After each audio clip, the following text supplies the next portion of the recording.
Voice Live now for today's headlines. The GOP has scaled back next month's Republican National Convention, blaming rising coronavirus numbers in Florida. And the second federal execution has taken place just barely in the wake of a 17-year hiatus. And the CDC will no longer be the first to obtain daily coronavirus numbers from hospitals around the nation. We'll discuss these top stories plus much more. Hello and thanks for joining us here on America's Voice Live. It's Thursday, July 16th, 2020, and I'm your host, Jessica Rivera. And we're so glad you've joined us. As always, we've got an exciting 3 hours lined up for you today, so let's get right into it. The coronavirus strikes again, and this time its target is the Republican National Convention.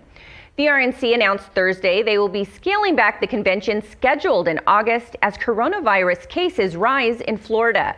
The chairman of the RNC, Ronna McDaniel, informed members of the decision in a letter on Thursday. The letter blamed the pandemic for the changes. The letter also says the convention will be limited to regular delegates for the first 3 days, which amounts to a crowd of about 2,500 people. This comes after the event was shifted from Charlotte, North Carolina to Jacksonville, Florida. The change came after the governor of North Carolina wouldn't commit to allowing large gatherings of crowds. McDaniel wrote that when Trump formally accepts the GOP nomination on the event's final day, delegates will be allowed to bring one guest and alternative delegates will also be able to attend, but the crowd would be capped to about 6,000 or 7,000 people. And the RNC also announced that the celebration will be a mix of indoor and outdoor venues, and there is still programming scheduled every night of the convention. And a variety of health protocols will also be put in place, including on-site temperature checks, personal protective equipment, aggressive sanitizing protocols, and COVID-19 testing. And the nation's second federal execution in 17 years took place this morning. 68-year-old Wesley Ira Perkey was put to death by lethal injection in Indiana. Perkey was put to death for the 1998 kidnapping and killing of 16-year-old Jennifer Long and the killing of an 80-year-old woman. Perkey was convicted of kidnapping Long, dismembering, burning, and dumping her body into a septic pond. That same year, Perkey killed an elderly woman with polio in Kansas by using a claw hammer. The Supreme Court allowed the execution to go forward just hours before it took place this morning with a 5-4 decision. The 4 liberal justices voted against the execution due to their questioning of Perkey's mental health. Perkey's lawyers claim he suffered from dementia and was unfit to be executed. Right before he was put to death, Perkey said he deeply regretted the pain and suffering he had caused Jennifer's family. He was deeply sorry and regretted the pain he had also caused his daughter, but added his murder wouldn't serve a purpose. Perkey's execution is the second to take place this week after a 17-year moratorium. And now coronavirus numbers collected by hospitals will be given to President Trump's administration first before being sent to the CDC. The change began Wednesday. Hospitals will now send their daily patient coronavirus information to the Department of Health and Human Services in Washington, D.C., which will be bypassing the CDC in Atlanta. According to the HHS, the new way of reporting is imperative to fight the pandemic. The CDC operates under the HHS and will continue to work hand in hand to report the latest coronavirus data, but the CDC will just no longer control the process.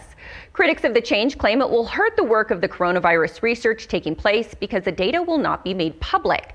But according to the HHS, the CDC is lagging in reporting, and the new process will get the most updated information to the American people in a timely manner, keeping it public. And to discuss, let's bring in the Hollywood conservative, Amanda Head. Welcome, Amanda. Hi, Jessica. Thanks for having me. Okay, so Amanda, why the change to the convention now, and what does this mean for President Trump's re-election push? I don't think it means much for President Trump's election push. The people who attend this convention, it is delegates, alternate delegates, obviously official members of the party, and occasionally people do bring a guest. So these are the most staunchest of politicos from across America. It's not a convention for your typical private citizen Trump supporters. So the implications for his re-election campaign, I think, are very minimal. This has been a long time coming. For those of you who remember, the RNC was initially set to take place in Charlotte, North Carolina, but because of their Democrat governor imposing very, very strict and harsh restrictions because of coronavirus, they then shifted it to Jacksonville. We have not received any specific information regarding the new location, hotels, when to book flights, anything like that, ever since they changed the venue. So we as delegates and alternate delegates have known for a while that this was up in the air and that this was something that was a possibility. We also knew that it could be limited to delegates only. So that Thursday night is when President Trump is going to formally accept the nomination. At that point, as you said, Jessica, alternate delegates and guests will be allowed to come. But it's unfortunate and it's scaled down, but I still think it's better than what the DNC is doing, which at this point is completely virtual. Now, Amanda, we know that numbers are rising. I don't think anybody contests that, but numbers are different than those who are dying. Let's just say the numbers continue to rise in the state of Florida. Do you see the convention getting scaled down even more before the convention actually takes place next month?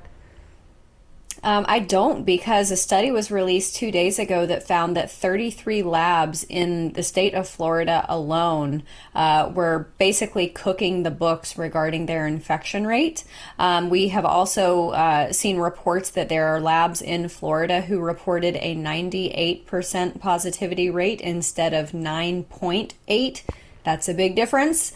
So I don't trust these numbers, and I'm actually really glad that these numbers are going to be going to the executive branch, to the Trump administration first, because the CDC has kind of mucked this up ever since the beginning. They were telling us not to wear masks from day one, and now it's wear a mask or die. So I would actually rather these numbers go directly to the executive branch. As far as the numbers in Florida, again, you turn on another news channel and they're going to be sowing panic among their viewers as far as the number of cases. The case number is not what matters. It is the death count and the number of hospitalizations, and those have been going exponentially down as the rising number of cases goes up. And as we remember, Amanda, early on, Dr. Birx even questioned the CDC's reporting, so we can't forget that.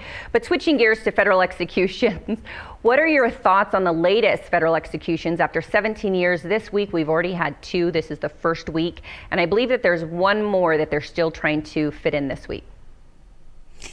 Yeah, I've read some studies in the past about families of victims of people on death row, and the vast majority of them, studies found that that the person actually being executed changed nothing, and in some instances they said that they felt like it actually devalued the life of their loved one. I have mixed feelings on capital punishment. A lot of conservatives would say, everybody has the right to life, but you can also forfeit your rights. And therefore, for some of the most dastardly crimes in this country, there should be capital punishment because of the burden it places on the taxpayer. I have actually waffled on this issue, and I know that's strange to admit because I'm pretty stern and obstinate about most of my opinions. But I'm moving in the direction of being against capital punishment, even for murderers with Nazi tattoos, even for white racists who shoot up houses. Even in the event of my own criminality, if I were ever to commit a crime, and I think that the death penalty is something that we seriously need to consider in this country. Of the 192 member nations of the UN, only 23 carried out executions in the last 10 years.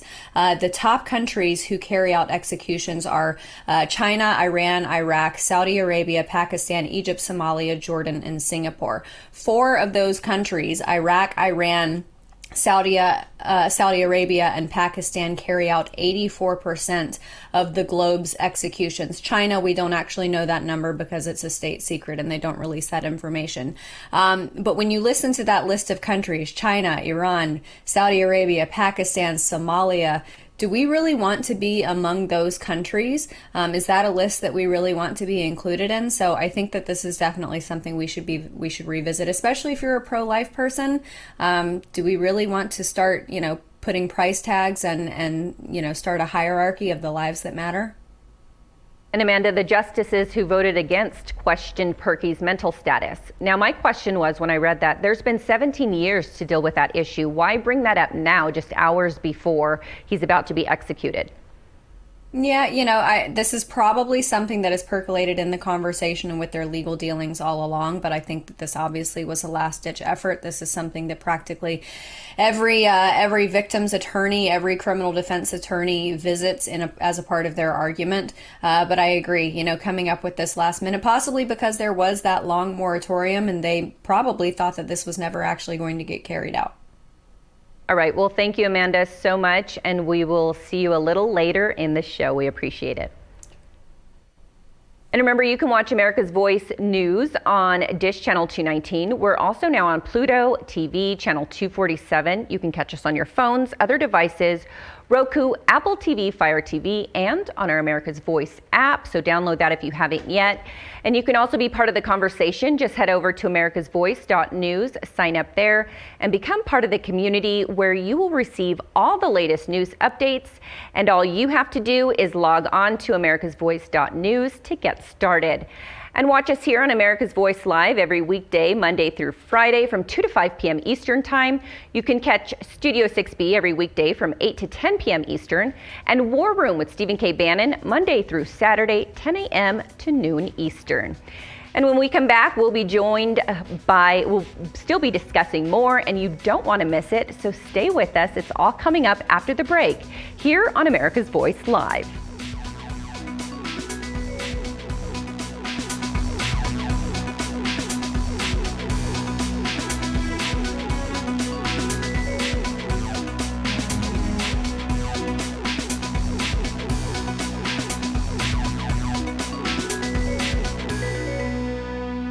Stay tuned to get a free pan from Granite Stone. Stuck on eggs, burnt on batter. You can scrub and scrape, but you can't escape the nightmare of your sticky pans.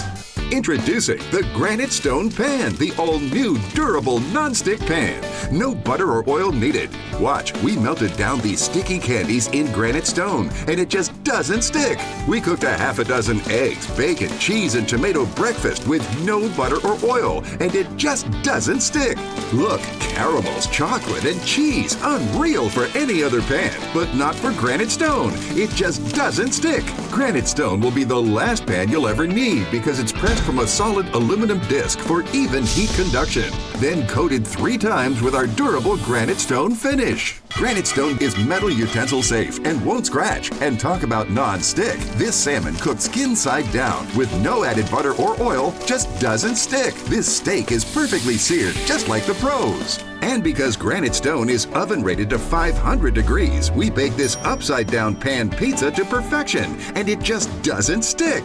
Fire Flambe Delicious Cherries Jubilee. Plus it's PFOA free and 100% dishwasher safe. Call or go online to get your Granite Stone pan for the special TV discount price of just $19.99. Granite Stone is so durable it comes with a 10-year warranty. And with every order, you're going to get a Granite Stone single-serve egg pan absolutely free. It's the perfect size for personalized eggs, omelets, or frittatas that slide right out. It makes the best bacon, egg, and cheese sandwich quick. Yours absolutely free. We'll even ship your entire order free. That's right, free shipping. You get it all an incredible value. Here's how to order.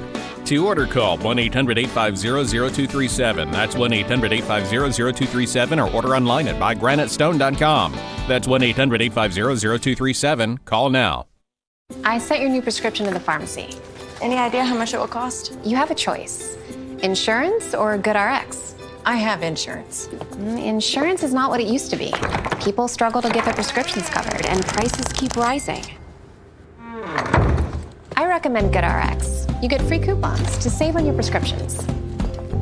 Compare prices to find the best discounts. GoodRx. Smart. Stop paying too much for your prescriptions. Download the free app today. Jim and Joanne are here to pick up the same prescription. They both know the system is not on their side.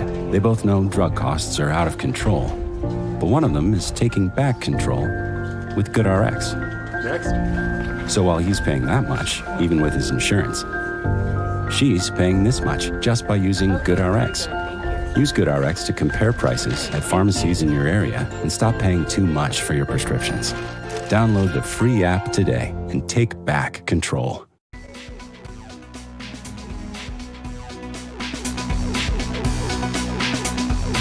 Welcome back to America's Voice Live. Now let's bring in Trump 2020 Advisory Board member Natalie Harp. Welcome, Natalie. Great to be with you, Jessica. Okay, so Natalie, yesterday evening's big news was Trump campaign manager Brad Parscale. He still remains on the campaign, but he has been replaced as manager. Why now? Well, the president has been a genius his whole career in terms of bringing together a team to get the job done. You saw it in 2016. You saw it even in business when he would open up new projects, bringing together the best team players in terms of everybody is expert in certain areas and bringing that team together to get the job done. And that's what he's doing this year, too, bringing in Bill. It's going to be a great team. You know, we're in this home stretch right now. We've got, you know, it's under 4 months away. I mean, can you believe it? And these are unprecedented times. I mean, who could have imagined that we would have to be like 100% virtual for so many months of these campaigning? And no one has done the job that Team Trump has done. We're all on the same team. We're all in it to get the president reelected. He's our boss, and it's going to be a great next 3 or 4 months because no one has a ground game like we do. I mean, you look at it, we have 1 million volunteers on the ground. We're in so many, we've got like double the ground operation that the Biden campaign has. I mean, they still didn't really have senior leadership in key swing states like Florida and Michigan and Wisconsin. So Team Trump is unrivaled, and we're in this home stretch and we're ready to get the job done. And Bill's going to be great to lead us going forward. And Natalie, with the change, I think a lot are questioning with the New Hampshire rally being rescheduled or postponed, should we say. Are we going to see from this forward with this manager, are we going to see traditional rallies taking place, or do you think they're going to move towards a more virtual type rally? Well, we love rallies. I mean, it's like there's no better place to be than a Trump rally. And so it's a different, campaign season right now where you can't do that as much.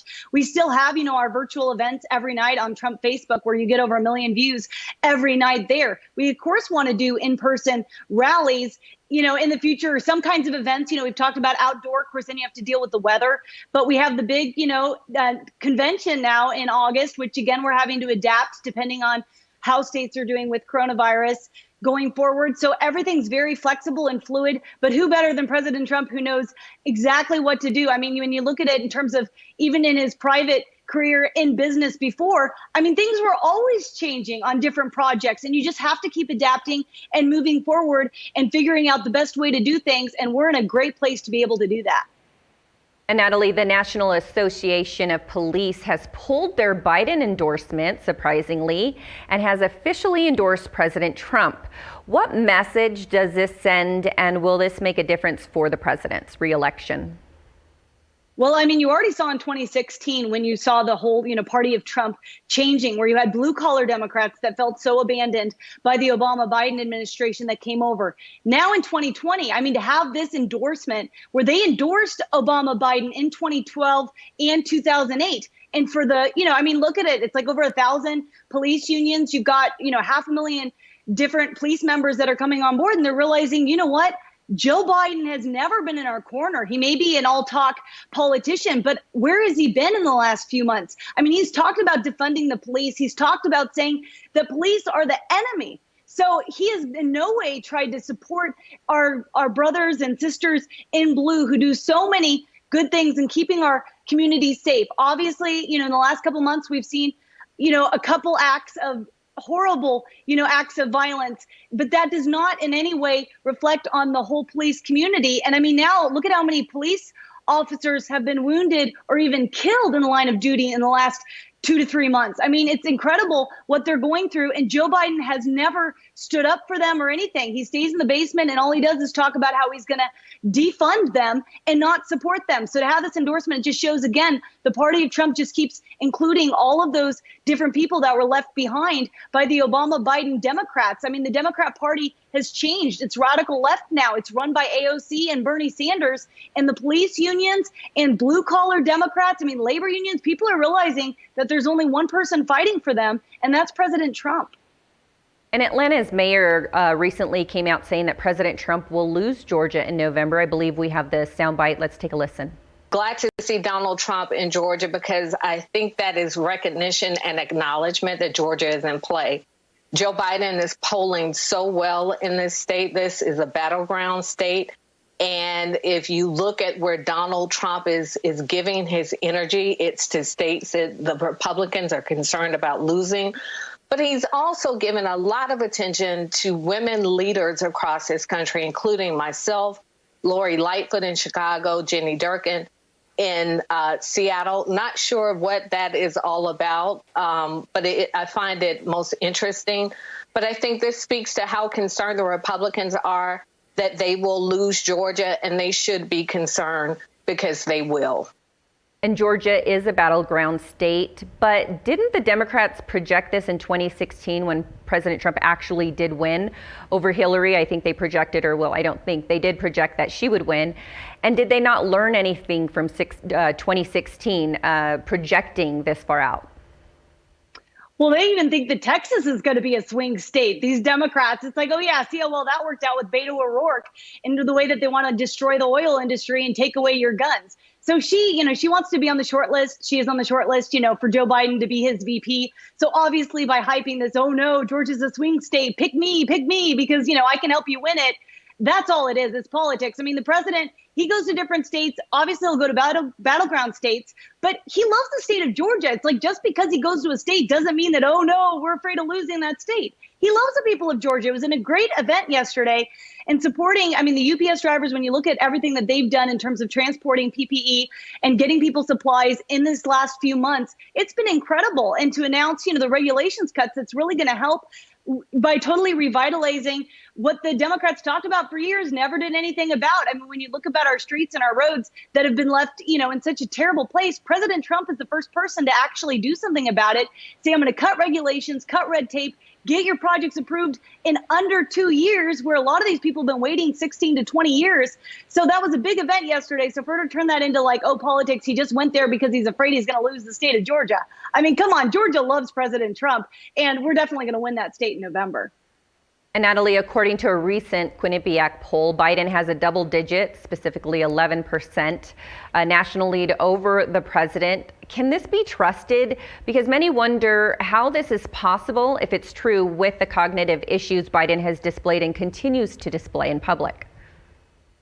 Well, these polls, it's the same as 2016. When you look at it, they're so biased. If you read in the fine print in terms of who they're polling, it's usually oversampled in Democrats. Some of them aren't even likely voters. It's like it's registered voters. They have so many different ways of doing it. But look at the Monmouth poll that just came out that says that 57% of people polled in Pennsylvania said that they believe there's a silent Trump voter that is not showing up at all in the polls. And this is Pennsylvania, a swing state. So that's a big factor. Why would anyone come forward when if you wear a MAGA hat in the street, you're going to get punched in the face. You see the way that Trump voters come under attack.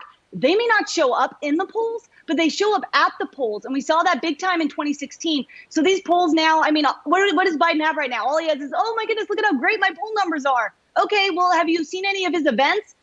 You see a bunch of I don't know, 10 circles, and it's only the press that he's speaking to. There's no enthusiasm. There's no real Biden silent voter. Who's even going to show up for Biden? There's no enthusiasm behind him. There's more enthusiasm behind Bernie Sanders. And Biden's just, everyone convalesced around him propping him up to hope they can get him across the finish line. But that didn't work out too well for Hillary Clinton. And everybody had her winning on Election Day. They had the newspapers printed and magazine covers, honoring her as Madam President. And she's been I think I'm still president. 4 years later, she still thinks she won, and she lost big time. All right. Well, thank you so much, Natalie. We appreciate whenever you come on the show. It's always appreciated. Great to be with you. And stay with us, because after the break, we have much more coming up. But first, here's a look at your national weather forecast.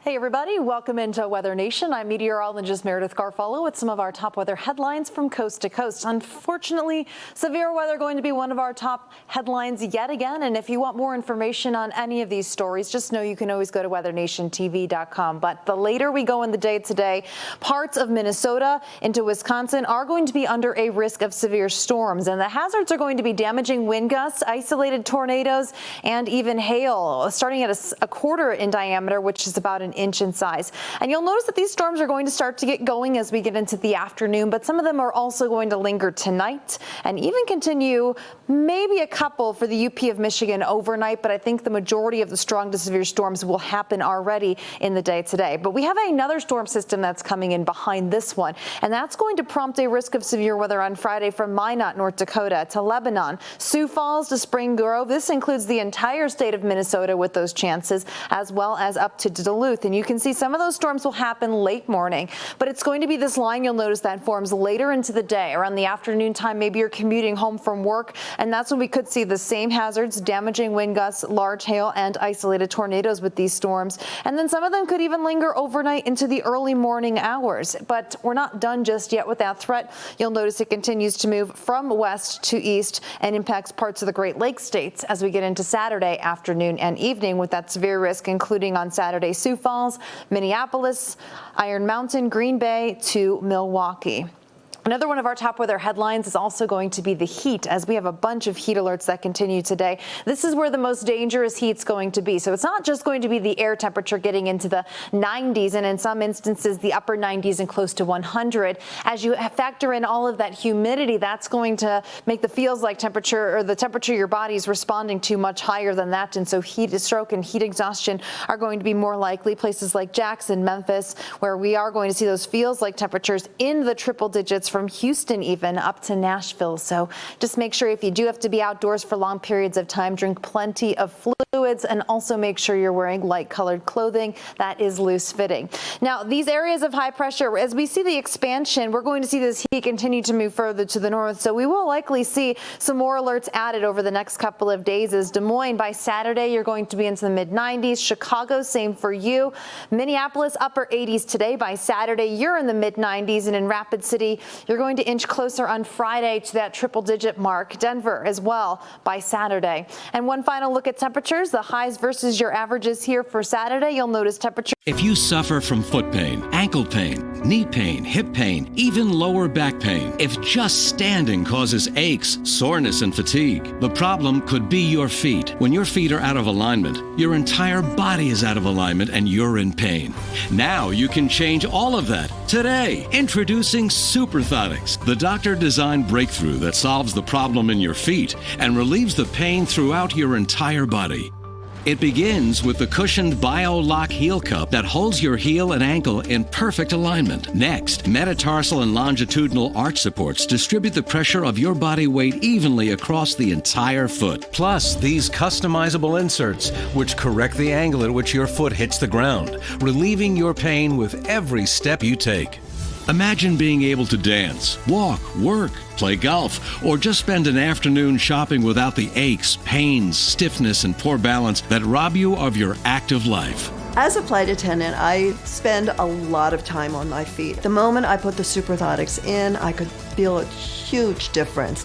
The pain in my knees went away, the pain in my feet went away. Not only am I wearing them for work, I am wearing them all the time. Imagine finally getting relief from painful problems like bunions, shin splints, corns, calluses, plantar fasciitis, and even stress fractures. Doctor-prescribed orthotics can cost $600 to $800, but you won't pay anywhere near that for Superthotics when you call the number on your screen or go to superthotics.com. For a limited time, you'll get the manufacturer's direct price of just $39.95. Call now, and we'll also include, at no extra cost, our soothing peppermint lotion to help invigorate your feet. You will also get our luxurious comfort slippers designed with durable memory foam. You receive it all. Superthotics are not available in any store. Call or go to superthotics.com now. Frustrated with heavy rubber hoses that always get tangled and easily kink? Introducing the Bionic Flex Pro hose, the super strong, super tough hose that's ultra light as well. Run over an ordinary hose and it'll easily burst, but the Bionic Flex Pro hose stays intact no matter what runs over it, because its reinforced drag-resistant commercial-grade outer polyester weave makes it tougher and stronger than ever. And its solid brass fittings are crush-proof too. Ordinary hoses kink easily and stop working, but the Bionic Flex Pro hose never kinks. It just keeps flowing strong. And while regular hoses easily get tangled, the Bionic Flex Pro hose is tangle-proof. You can get the 25-foot Bionic Flex Pro hose for just $19.95 with free shipping. But wait, order today and we'll upgrade your order to a 50-foot Bionic Flex Pro hose. Just pay a separate fee, and shipping is still free. Go now. Call 1-800-313-8062.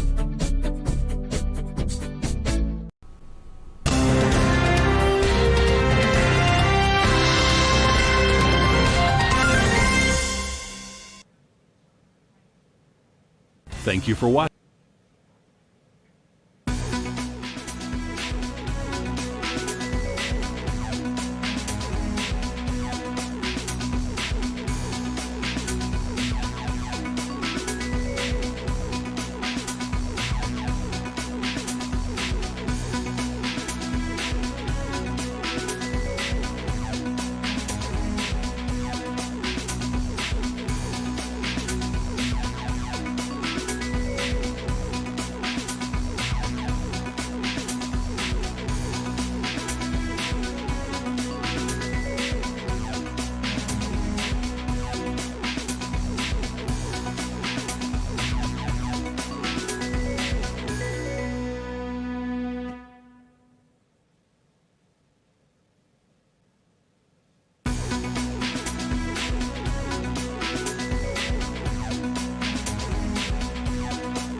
Hello, everyone.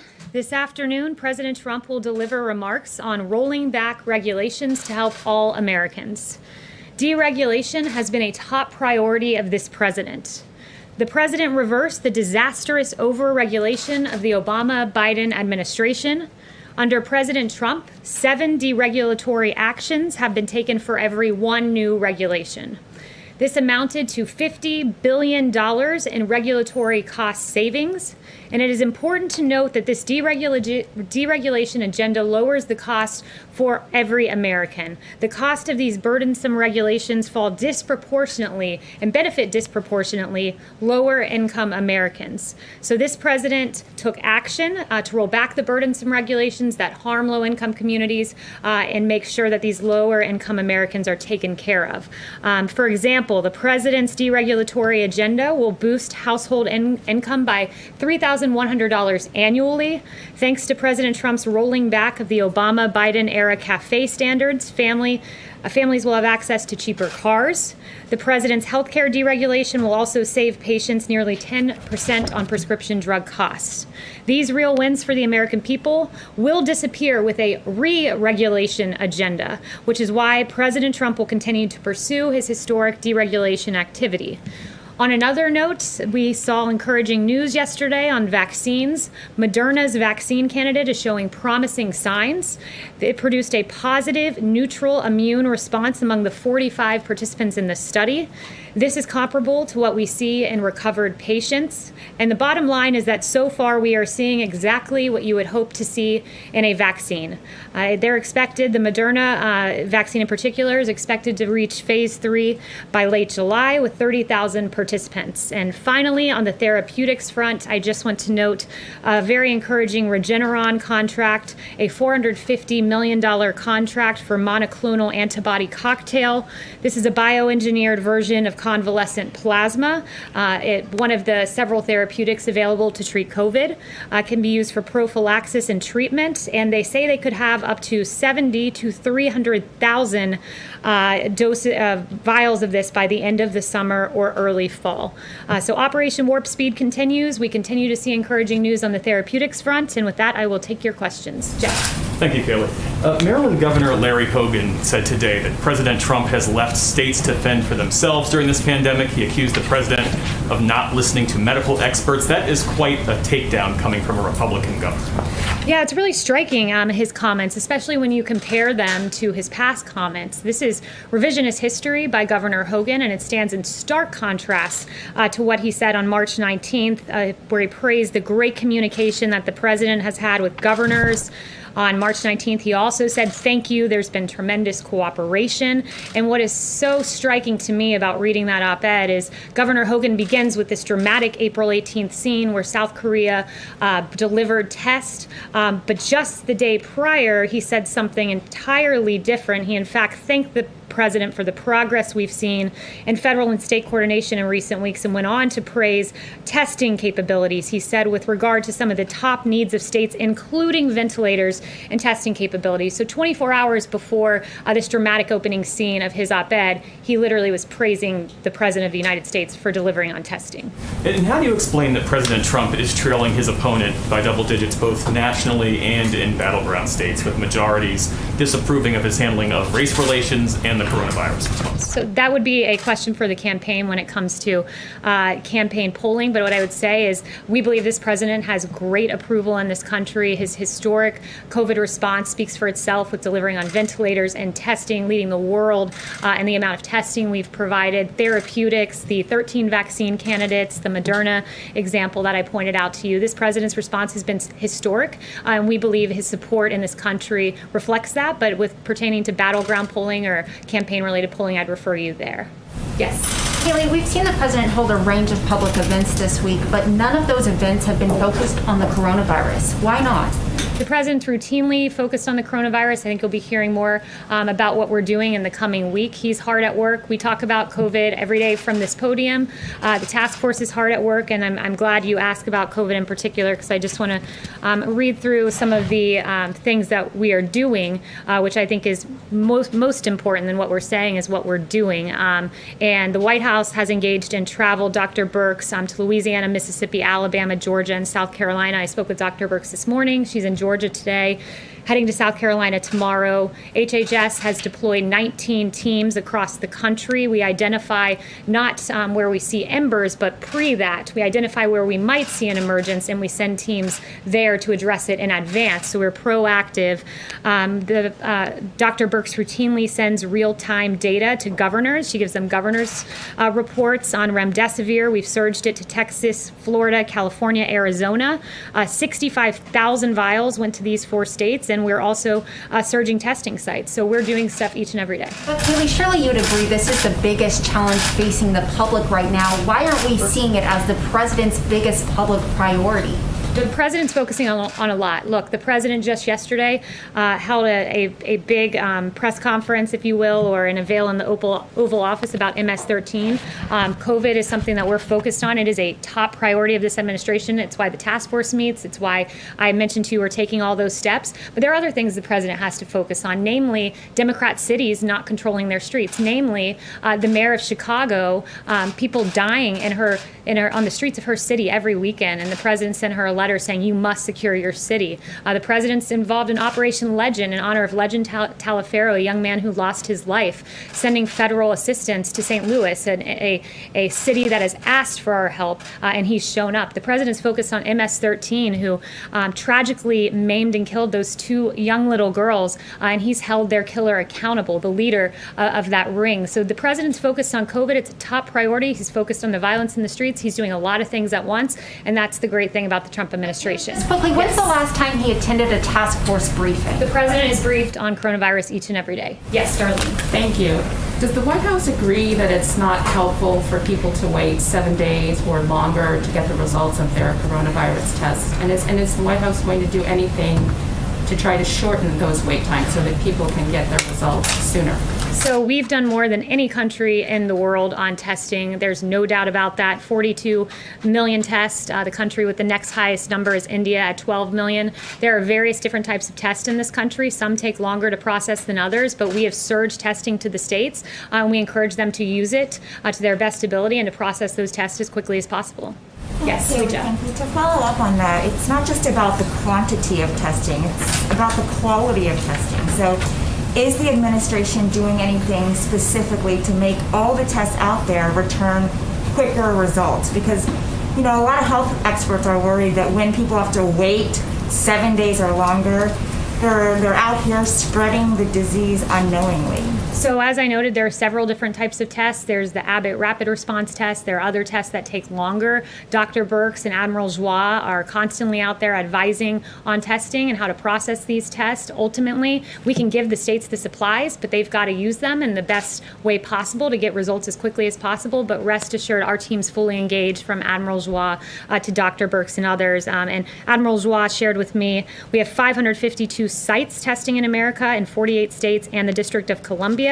65% of these sites are located in counties with moderate to high social vulnerability, and 201 additional sites will be going live this week, and that's on top of the 1,300 federally qualified health centers that are out there testing as well, and the commercial testing sites at CBS. I have another question. Kaylee, in an interview with CBS News, President Trump said more white people are killed as an answer to why black people are still being killed by police officers. But by population percentages, black people are about 3 times more likely than white people to die in a police encounter. If the president won't even acknowledge that, how can he fix the problem? The president has routinely acknowledged and expressed the absolute atrocity of the case of George Floyd, and his heart goes out to that family still. He was noting a fact that there were, when you look at unarmed killings with police interactions in this country, that you had 9 unarmed black individuals who were fatally shot and 19 unarmed white individuals. That's down from 38 and 32 respectively in 2015. So the numbers have actually come down since the Obama administration. He was making that point. But one point he wants to strongly make is this, that black men and women who die of homicide, they are likely to die of homicide at 8 times greater than that of white individuals and Hispanics combined. That's the rate combined. So that's an extraordinary thing that we want to look at. I've listed for you the names of these kids who have died across this country. It is unacceptable. And under this president, he'll take action, and the derelict mayor of Chicago should step up and ask for federal help, because she's doing a very poor job at securing her streets. Talking about people who are dying at the hands of police officers. Is the president considering travel? And that was White House Press Secretary Kayleigh McEnany's latest White House briefing. And stick with us, because when we come back, the Hollywood conservative Amanda Head will be talking to Hollywood movie expert Christian Toto.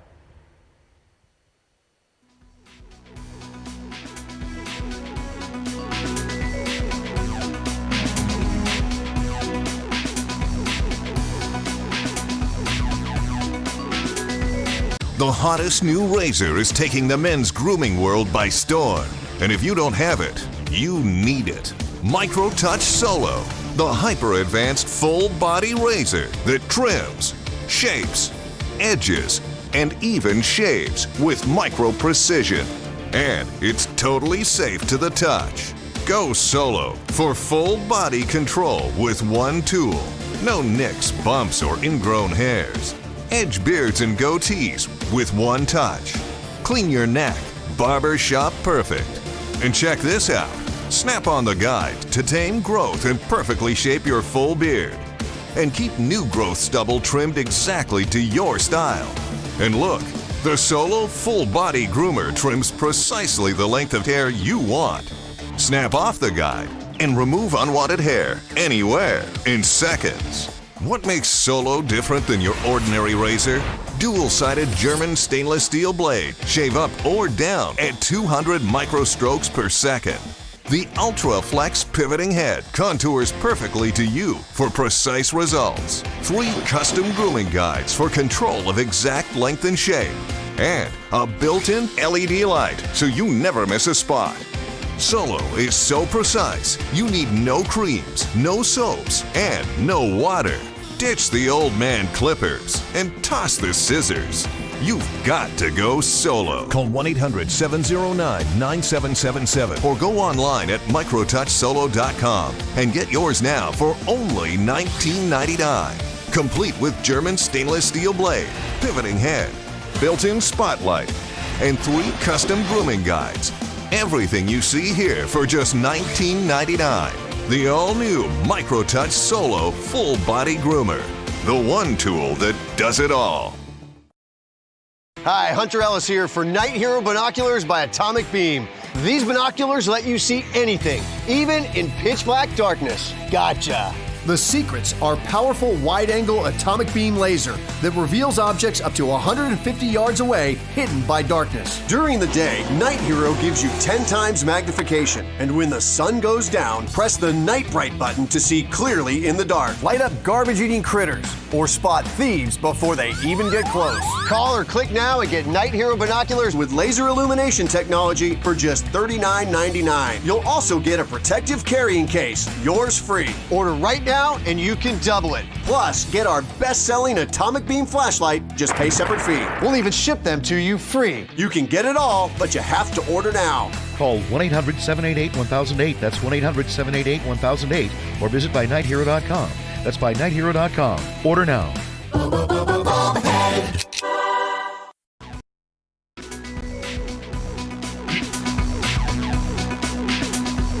Welcome back to America's Voice Live. It's now time for The Hollywood Conservative.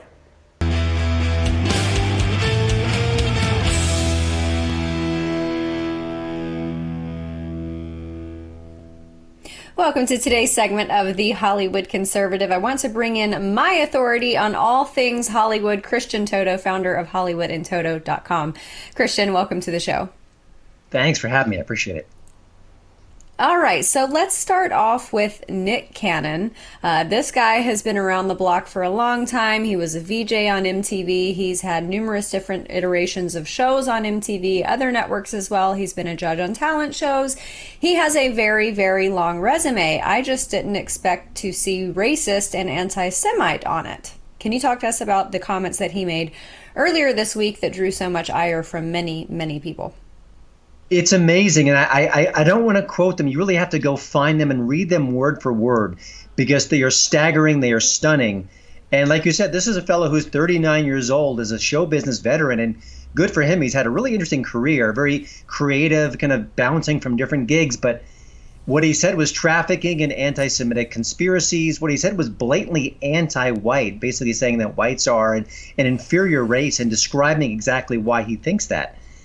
He said it on his own podcast. No one forced him to do this, but it, of course, like many things, it recently reappeared, and now he's on the defensive. But he kind of isn't, because he's also, striking back against Viacom, which canceled his Wild 'N Out show, or at least canceled his connection to it. He's unhappy with that. So in a way, he's actually fighting back against cancel culture. But boy, of all the cancel culture victims, I don't think he's got a leg to stand on. Yeah, and being an anti-Semite and a racist definitely seems to be more worthy of cancellation than supporting the president, as, the CEO of Goya did after having donated millions and millions of free food to cities across America who were suffering from coronavirus. We've got a clip that I want to air here, and then we'll discuss it. Okay. So let's dive into it. Who are they? When we speak of, because this is where it truly is, and when we talk about those the six corporations, when we go as deep as the Rothschild, centralized banking, those the 13 families, the bloodlines that control everything even outside of America. We can't be anti-Semitic when we are the Semitic people, when we are the same people that who they want to be. Mm-hmm. That's our birthright. That's our birthright. So among a lot of racially and historically ignorant things he said was that Hebrews or blacks are the real Hebrews. But he laced that with plenty of anti-Semitic statements. And I want to draw this back and look at it from a bigger picture, because I watched a video last week of a reporter walking around, I believe it was either the Brooklyn or the Bronx, where they were asking black people in the neighborhood why, if they were anti-Semitic, and why. And the broad theme of their answers was, I'm not anti-Semitic, but Jews have come into our neighborhood and have stolen businesses from us. So I think it's kind of hard to pack a sentence with not anti-Semitic, but Jews have stolen our business. It's kind of hard to combine those things in one sentence and not look like a fool. Yeah, and this is not just about Nick Cannon. Ice Cube has said some comments that were just absolutely off the charts when it comes to anti-Semitism. Chelsea Handler recently shared a clip of Louis Farrakhan, whose hate speaks for itself, and many celebrities, her celebrity friends, did the same thing. So it isn't just Chelsea, it isn't just Ice Cube, it isn't just Nick Cannon. There's a bigger issue here, and that, we want to have a national dialogue about this or that, and often it's the right approach. We should be talking about this. Why are these thoughts so commonplace? And if we do have cancel culture, why isn't cancel culture canceling these celebrities? I mean, I'm not a fan of cancel culture, but if you get fired for one wrong tweet, if J.K. Rowling is basically chased out of common society because she disagreed with a small part of the trans community plank, what's happening with these stars? Why isn't the weight of this woke culture coming down on them?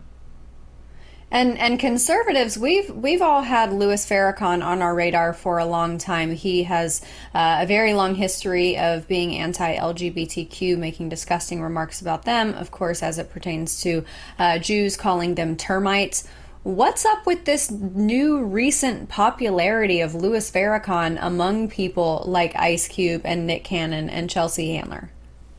I think with Chelsea Handler, I just don't think she knows. I mean, what happened was when she shared that tweet, people came back to her, Instagram, and said, hey, do you know who he is? Do you know what he espouses? I really don't think she knows.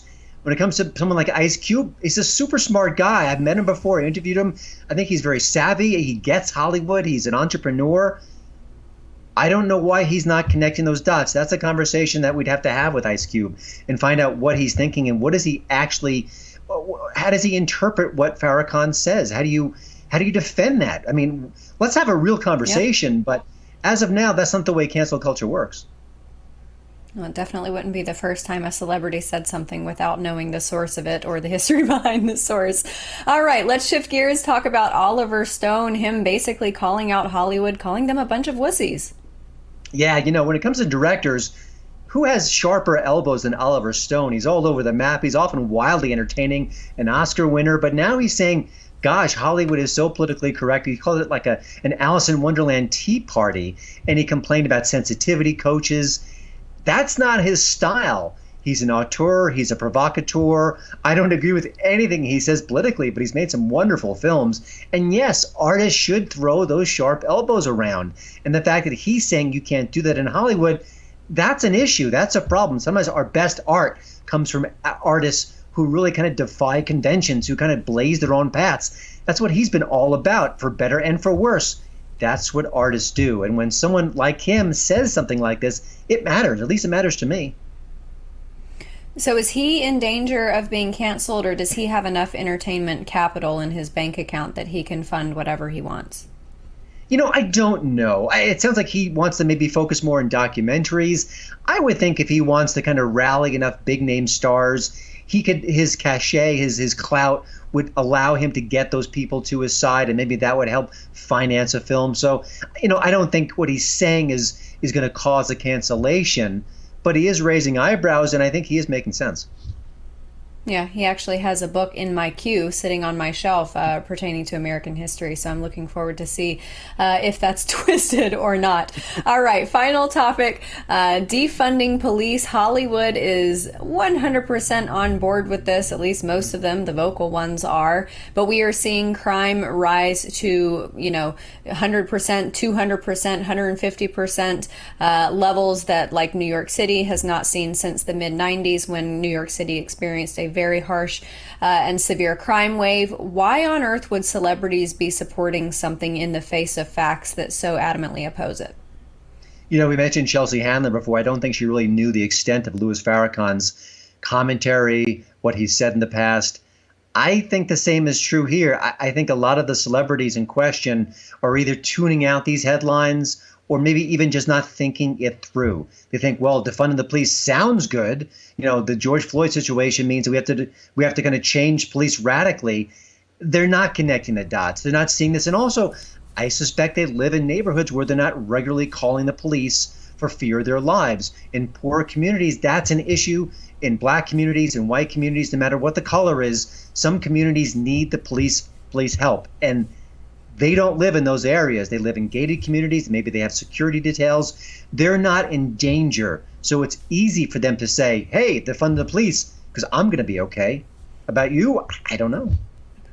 Yeah, and that's something we've talked about on air for the past, month, month and a half since they've been calling for this, is that it's actually Black, and minority, lower demographic, socioeconomic communities who utilize those police resources much more so than a Hollywood gated neighborhood in Brentwood or Bel Air. So it's interesting to discuss. For, a lot of people have talked about the fact that donating to Black Lives Matter goes into basically the DNC. We've just got about 45 seconds left. Is that true? I haven't studied it extensively, but certainly the messaging behind Black Lives Matter isn't just about Black lives, isn't just about police reform. Go to their website, read what they really stand for, and think, well, if they've said this out loud on their site, technically, why isn't the media talking about this? Why aren't celebrities saying, well, I may agree that we want to have police reform, that's a good thing. But what about this other part of the Black Lives Matter component? We should be maybe concerned about it. We should ask questions about it. And I don't think those questions are being asked. Yeah, when someone shows you who you are, you should believe them, right? All right, everybody, head over to his website, Hollywood in Toto. It's a great resource for all things Hollywood as it pertains to politics. Christian, we appreciate you being on, and we'll have you on again soon. Jessica, back to you in Denver. Thank you, Amanda. And now let's bring in Tudor Dixon and Matt Locke for what's coming up in the next hour. Matt? Well, thank you, Jessica. All kinds of stuff coming up in the next hour. Cancel culture, anti-Semitism, interviews, cybersecurity, hacks. I mean, what a day for information in the conservative world. And I don't know, Tudor, have they turned Donald Trump Jr.'s Twitter account back on yet?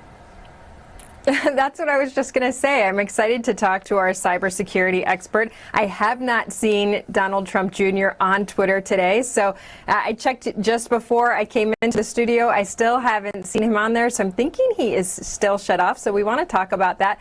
We're also going to have Gavin Wax on because there's been a lot of attacks against conservative college students lately. We want to talk to him about that. He's also in New York, so anytime we can talk to a young person in New York, we want to talk about some of the statements that AOC has made lately, and some of hers have been very interesting. We talked about the breadline one, but she's also talking about what it's like to live in suburbia. Apparently, you don't need police, so we'll get to all of that and more in the next 2 hours. Stay tuned. We'll be right back here on America's Voice Live.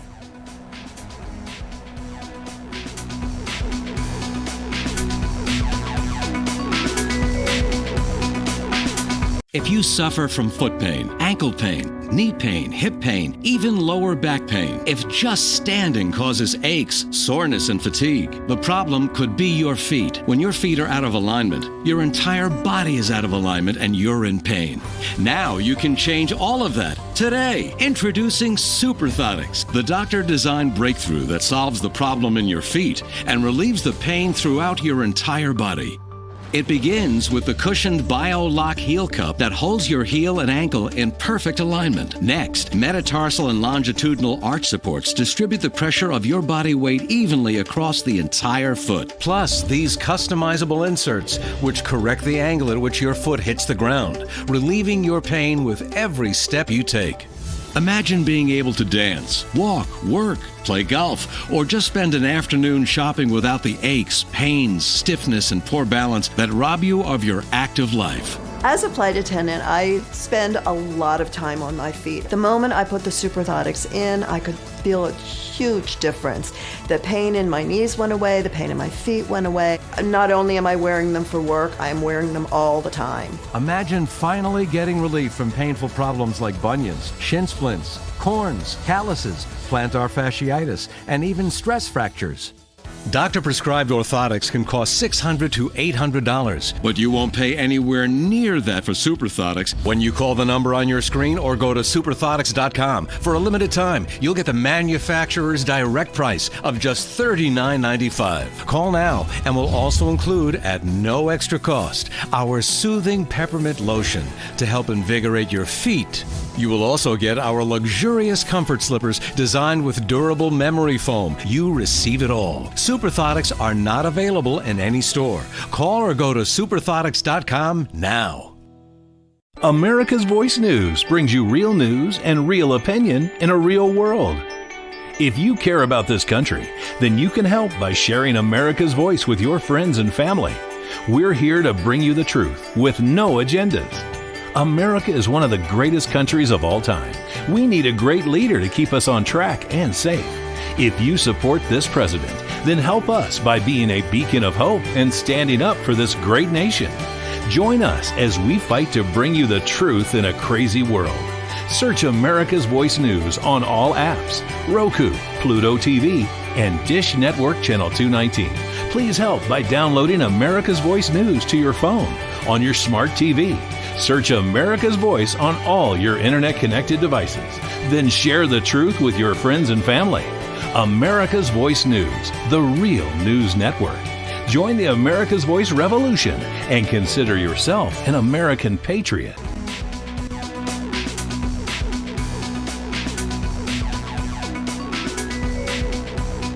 Welcome back to America's Voice Live. I'm Tudor Dixon alongside Matt Locke. And Matt, I want to bring Terrence Williams in right away because we want to get right into this stuff that's happening between Viacom and Nick Cannon. Nick Cannon was fired from Viacom, but there was probably some pretty good reason for this to happen.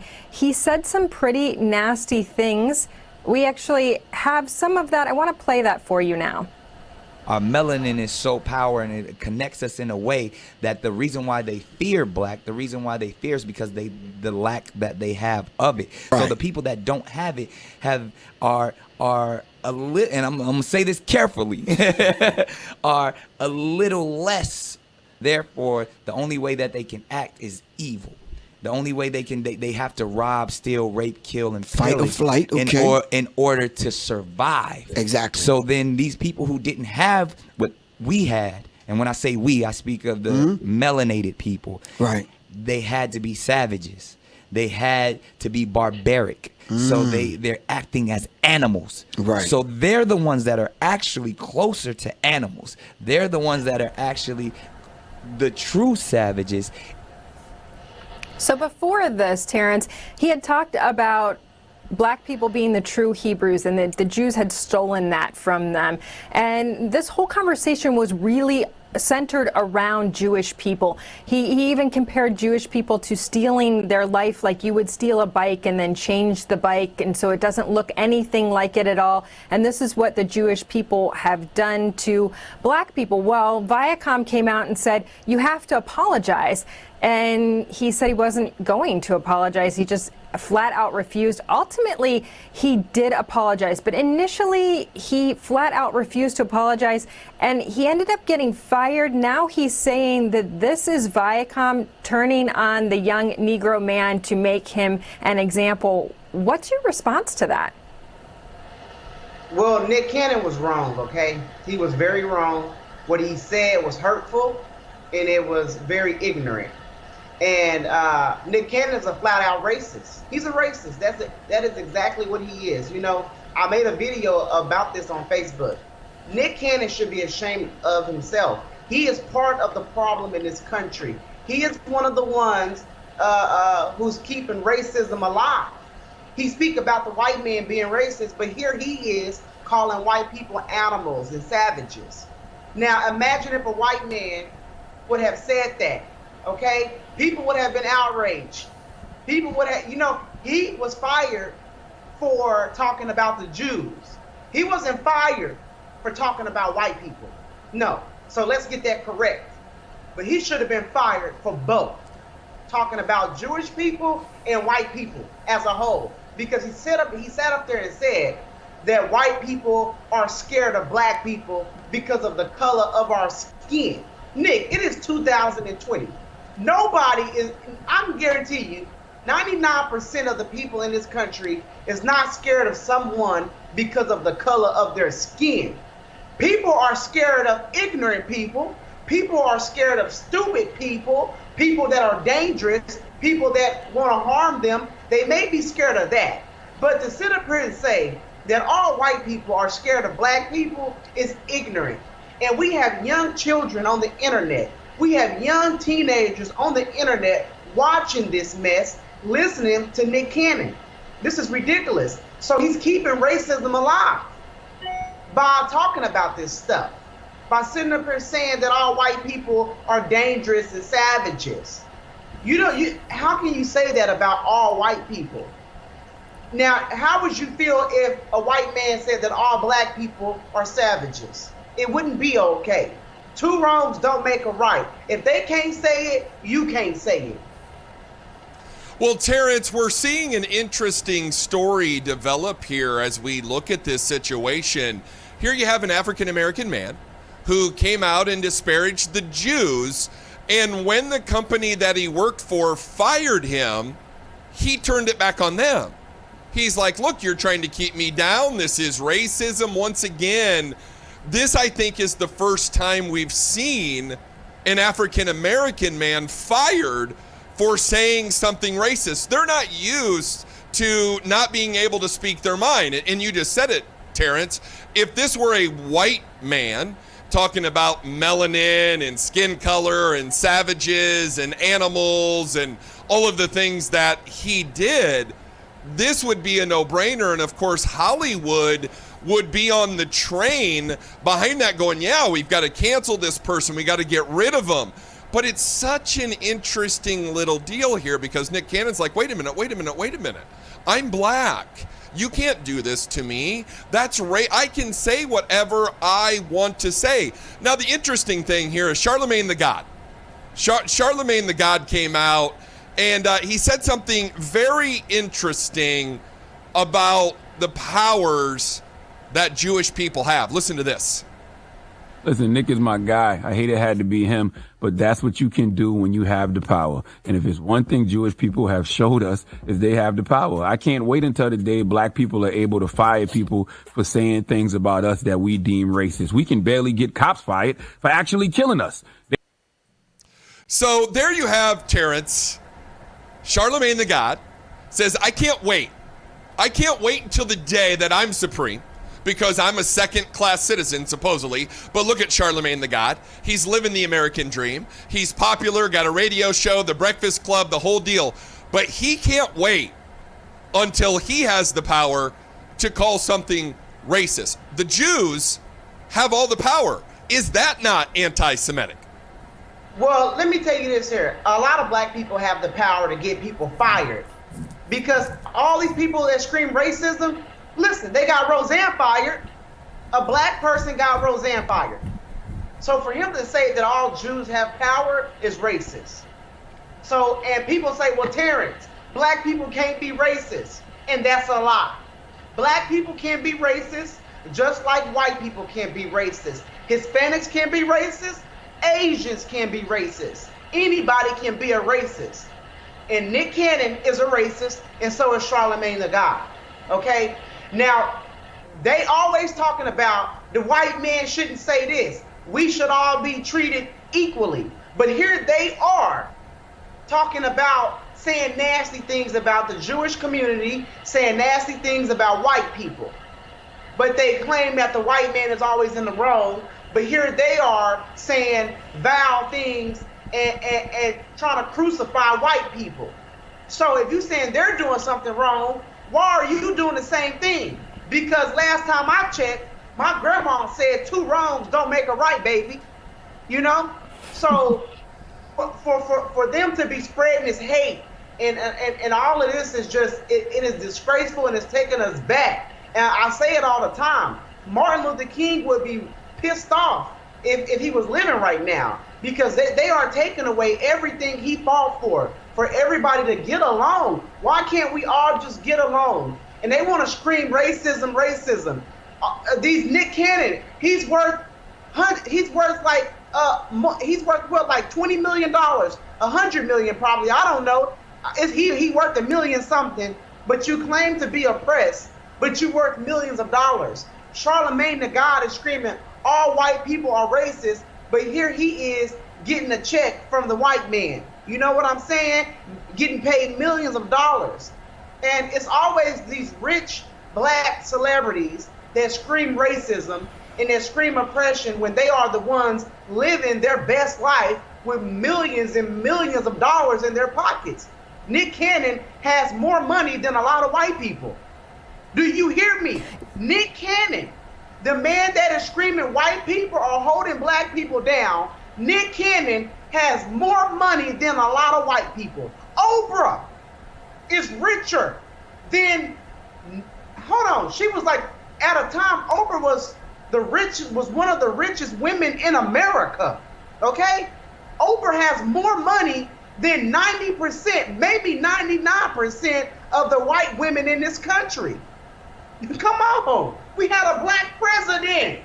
We had a black president. But America's so racist, and white people voted for him. But they trying to hold him down, but they put him in office? Come on, let's stop with all this. Let's stop with this. It's so stupid.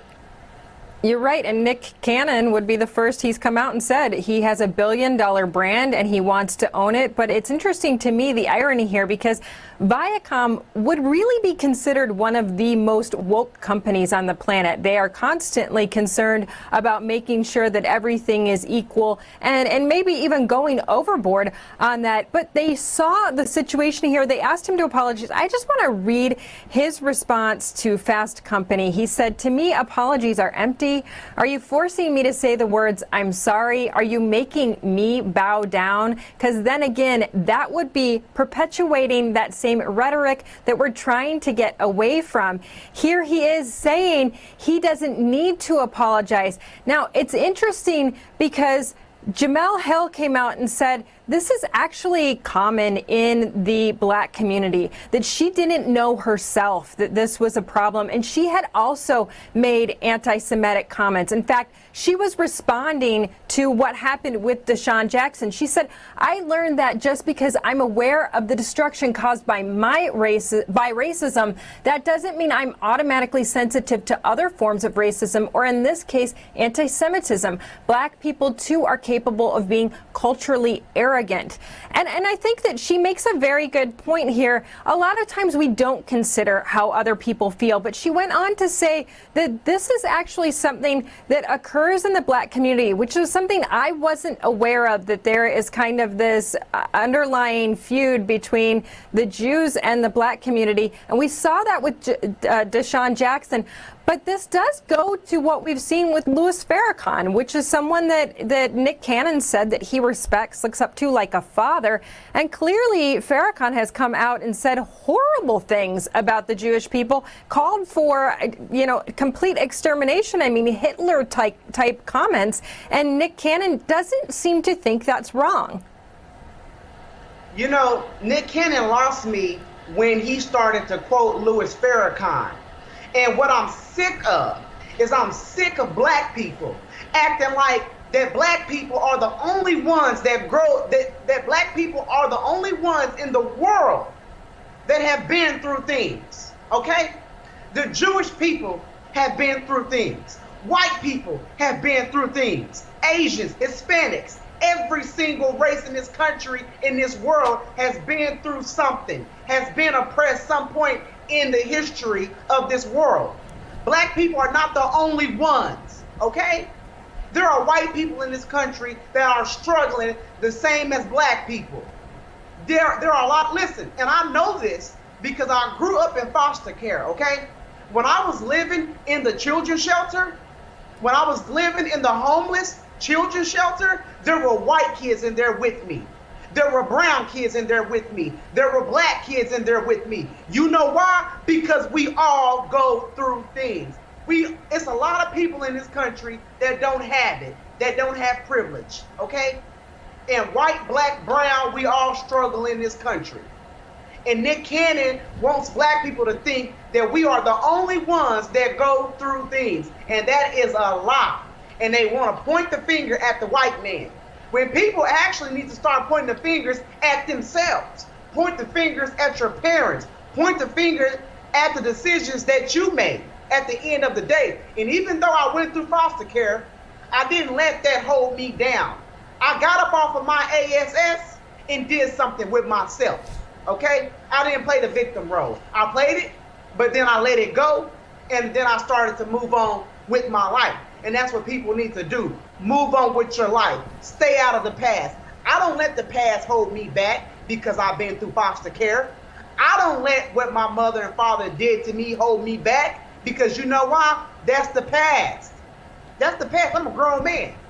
And I have to do what is right now and get on with my life and live it the best way I can. And that's what everybody in America needs to do. Learn from the past, but don't live in the past. Move on and stop all this bull crap. So, Terrence, we've got just a couple minutes left. I have to ask you, is the cancel culture going to get to Viacom? Are the celebrities going to rally around behind Nick Cannon? Or is this going to be the start of the black community following the same rules as us white people, I guess I would say? Well, they're already planning on canceling Viacom. Viacom owns BET, I believe, in VH1 or in MTV. But they're already boycotting them right now. People are planning boycotts. And Nick Cannon is planning to go to probably Revolt TV, which is black owned. And Nick Cannon wants ownership of his show, Wild and Out, because he did create this show and he did build that show up to $1 billion show. So he wants the ownership to it. So they're going to boycott Viacom until they give Nick Cannon the rights to Wild and Out. All right. Well, Terrence Williams, thank you so much. America's Voice News contributor. We certainly appreciate it. I mean, Tudor, this is a conversation that you and I can continuously have. I mean, it's one of those deals where it's like the cross-cancel culture. It's like now it's hit home to people that it doesn't normally hit home to. But we've got another guest lined up here for you, so we're going to get right to him. I see he is up. I want to welcome to the program President of New York Republicans Club, Gavin Wax. Gavin, welcome back to the program. Thank you guys for having me. Always. So, you know, we've got a Museum of History. We got a Smithsonian Museum of History in New York defining whiteness. Now, I'm confused at this, Gavin, so maybe you can help our audience out here. It talked about hard work, individualism, things that are, I consider good. Let's put this tweet up here from Byron York of this deal. And Byron says, the National Museum of African American History and Culture wants to make you aware of certain signs of whiteness: individualism, hard work, objectivity, the nuclear family, progress, respect for authority, delayed gratification. Gavin, do you find anything wrong with that? I find so much wrong with it. I don't even know where to begin. I mean, first off, let's start with their, this blatant anti-white racism, just attacking whites for having any sort of values, whatever it is. That's the first point. The second point is accusing anyone who isn't white of not holding these views, which we all can agree are objectively good views to hold, having a faith in the nuclear family, being hardworking, loving your country, being productive, whatever it is. These are all objectively good traits and values, and it is absolutely ridiculous that they could claim that these only apply to white people. These are American values. These are the values that made this country great. We should all be proud of them. We should all share them, and denigrating one group and then applying this racism of low standards to another is the height of liberal hypocrisy that's ongoing right now. And I also want to remind everyone that this is on the taxpayer dollar, that this kind of crap is being put out there. So I'm glad it's getting called out, and it's absolutely ridiculous that we're allowing this sort of thing to spread. It's very interesting. You're right. This is on the taxpayer dollar. And I want to read to you a statement. Is this some sort of a psychological beatdown? Is this some attempt to get white people to go hide in the corner? Because there's a statement that says, facing your whiteness is hard and can result in feelings of guilt, sadness, confusion, defensiveness, or fear. I mean, this is like, someone telling me, well, how do you feel about your brown eyes? Do you feel like just complete dirt that you ended up with brown eyes? You can't control what the color of your skin is. Why should you feel these things? Are they trying to convince us to feel these things? It's absolutely ridiculous. I mean, if you replaced white with any other race or ethnic group or even religious group and tried to use the same type of poster, there would be national outrage. It'd be on every mainstream media network. They would be accusing you of a whole slew of things. But for some reason, when it does say white, then they get a pass and they get tax money to help fund this and promote it. It's absolutely ridiculous. This is hurting race relations. This is hurting minority communities. This is instilling horrible values that you have to be the opposite of these values to actually be someone who's a real black person or a real brown person or real Asian or whatever it is. It's absolutely ridiculous. And it's the most insidious form of racism because it comes in the form of, oh, we're fighting racism, but it's completely phony, it's hypocritical, and it is destroying this country. It is this type of mindset that is really leading to a lot of the issues we're seeing today with all these riots and looting and violence. So, Gavin, speaking of destroying the country, I'm going to shift gears here because Alexandria Ocasio-Cortez, they're in New York.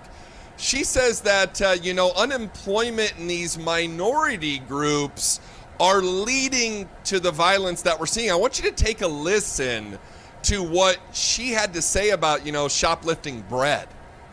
So why is this uptick in crime happening? Well, let's think about it. Do we think this has to do with the fact that there's record unemployment in the United States right now? The fact that people are at a level of economic desperation that we have not seen since the Great Recession? Maybe this has to do with the fact that people aren't paying their rent and are scared to pay their rent. And so they go out and they need to feed their child and they don't have money. So you maybe they're put in a position where they feel like they either need to shoplift some bread or go hungry that night. So, Gavin, I have to ask you, isn't it the Democrat policies that are putting these people in the position of the very thing she's actually speaking to? Yeah, it's a great irony that she talks about, shortages of bread. The only times in history we've seen such a thing have been under Marxist and socialist run regimes. But I guess that kind of goes over her head and she doesn't see the irony in making that statement. But this is absolutely ridiculous. There are a lot of problems going on, but the wave of crime has nothing to do with shortages of bread. The wave of crime has to do with that we've made our police impotent in New York City. We've tied our cops' hands. We've basically prevented cops from doing their job, and we go after them if they do their job. And this has created an environment where there are no repercussions for your actions. So you can engage in lawlessness, you can engage in criminality, and you can get away with it because even if you are arrested, you'll be out with a desk appearance ticket in a few hours, and these corrupt district attorneys won't even prosecute you. So it's a complete breakdown of law and order. It's a complete breakdown of the justice system. And who gets hurt the most by these ridiculous pro-crime policies? It's not these blasé upper middle class liberals living on the Upper West Side. It's actually the people in AOC's district. It's these outer borough working class minority communities who are suffering under gangs, who are suffering under this wave of crime, who have their neighborhoods being looted, the stores they frequent being destroyed, who can't even walk in the park without their children being shot at. I mean, we saw this poor boy in Brooklyn get shot dead, 1 year old. I mean, it's ridiculous. And every day there's a new story. So she's really rich to go out there and try to claim that this is about solely about economics when it's about much more than that. And if anything, it is her policies, the Democrat policies that have run New York and the inner cities that have impoverished these communities and maintained a cyclical nature of poverty. So if there's anyone to blame, it's her and her own party. I want to remind our audience something about AOC. She claims to be the person of the people that has lived among them. Now, when she was an adult and she was bartending, life was a little different. She did not live there as a child. She did not struggle as a child. She actually lived in an affluent suburb that didn't even have to have its own police department. It shared a police department.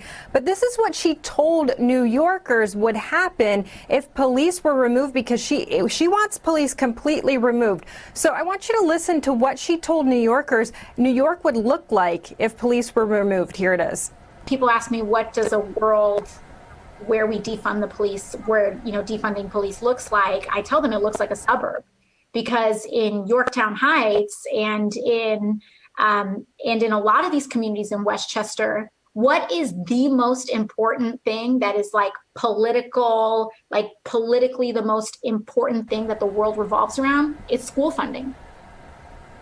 Now, we have about 2.5 minutes left. Do you think that New York looks like Yorktown Heights if you take away the police? Is this an accurate statement to be telling her constituents? No, it's a complete fabrication. The notion that there's not a police presence in the suburbs is actually ridiculous. One, New York is, it's a dense urban environment, and we have, crime stats through CompStat and other statistical initiatives within the police departments that place police in areas and communities where crime is highest. And it just so happens that crime does tend to be high in inner city, lower income neighborhoods. So that's where you're going to see a higher presence of police. But that's the exact thing you want. You want to stop that criminality because people want to be able to grow their communities. They want to see their communities prosper so they could look like, the neighborhood she grew up in, Yorktown Heights. But you can't get to that place if there are no police. You can't get to that place where law and order has been completely eroded and destroyed. So she's completely misconstruing everything that makes sense and what's accurate in terms of policing in New York and every major city for that matter. And you said it right, that she comes from privilege. She comes from an upper middle class background, and she's a complete phony in how she portrays herself. And she is trying to destroy the communities that she represents through these backwards policies based on ignorance and a lack of understanding. Gavin, I would even venture to say she is putting her own people in danger with these crazy statements, and she doesn't seem to care. Gavin Wax, president of the New York Republicans Club, thank you so much for being on today. Matt, he's there, he's in New York, he sees what's happening, but unfortunately we still have a lot of people, a lot of young people who follow her. I mean, it's as if she is one of those dictators that goes out there and whatever she says, everybody hangs on every word. Why do we have these young people who are so snowed by these ideas of socialism that they will actually succeed for the first time in history in the United States? Well, Tudor, they're ill-informed and uneducated, and I've been speaking about this for quite some time now. They're not learning history. I said this the other day. I said, let's do this. Let's take 18 to 22-year-old kids. Let's take them down to Venezuela for a week and let them live under socialism. Let them experience eating tree bark. Let them none of them would make it. They wouldn't make it 5 minutes without TikTok. They would go crazy without their phones, Tudor. Dump them in Venezuela without their phone, without social media, without any outside world connection. Let them stay there for 7 days and see what socialism really looks like. I guarantee you, when they came back to America, they wouldn't be pushing these ignorant policies we're watching AOC push. And they're ignorant. They're absolutely, and Alan West talks about this, Lieutenant Colonel Alan West. A lot of politicians talk about how the Democrats need useful idiots. That's what these young kids are. They're useful idiots. They're uneducated. They don't know what's going on. They'll follow the leader because they feel the movement is bigger than anything else. It's absolutely absurd. But don't go anywhere. On the other side, we're going to talk about, we're going to throw it to Miranda Khan. That's what we're going to do. Don't go anywhere. America's Voice Live. We'll be right back.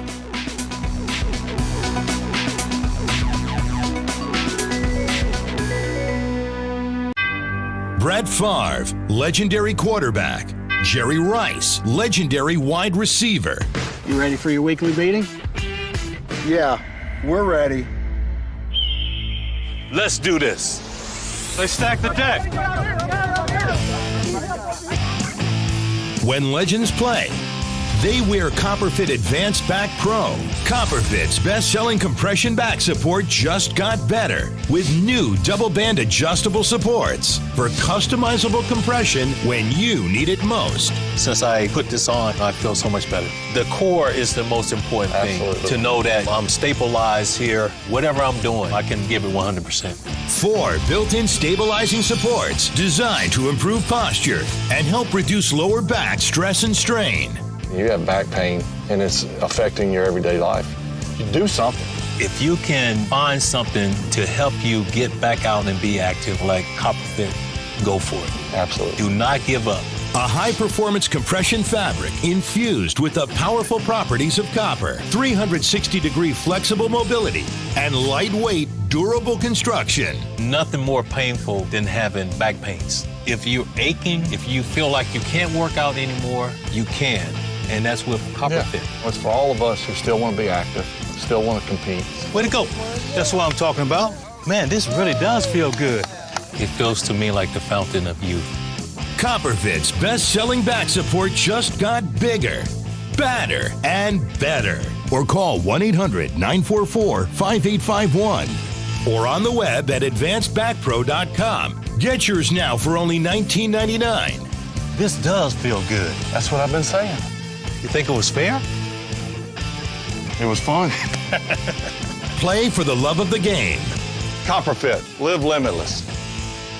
You hate coming home to a dark house, and leaving lights on all night drives utility bills out of sight. You need the Bell & Howell Bionic Spotlight, the outdoor motion sensor light that turns on the instant motion is detected and turns off when the motion stops. Bionic Spotlight is solar powered, so there's no expensive wiring or batteries to change. The instant the motion sensor detects movement, Bionic Spotlight triggers 8 high-intensity LED lights that shower the entire area with light and then shuts off 30 seconds after it stops. So you can spend hundreds of dollars on an outdoor lighting system, or you can get the motion-activated Bionic Spotlight for just $19.95 with free shipping. Bionic Spotlight is backed by our 5-year warranty. But wait, if you order right now, you can double the offer and get a second Bionic Spotlight. Just pay a separate fee. And when you call, ask about the contractor's discount on the complete 6-light home value set. Here's how to order. Call 1-800-486-4451 or go to BionicSpotlight.com. That's 1-800-486-4451 or order online at BionicSpotlight.com.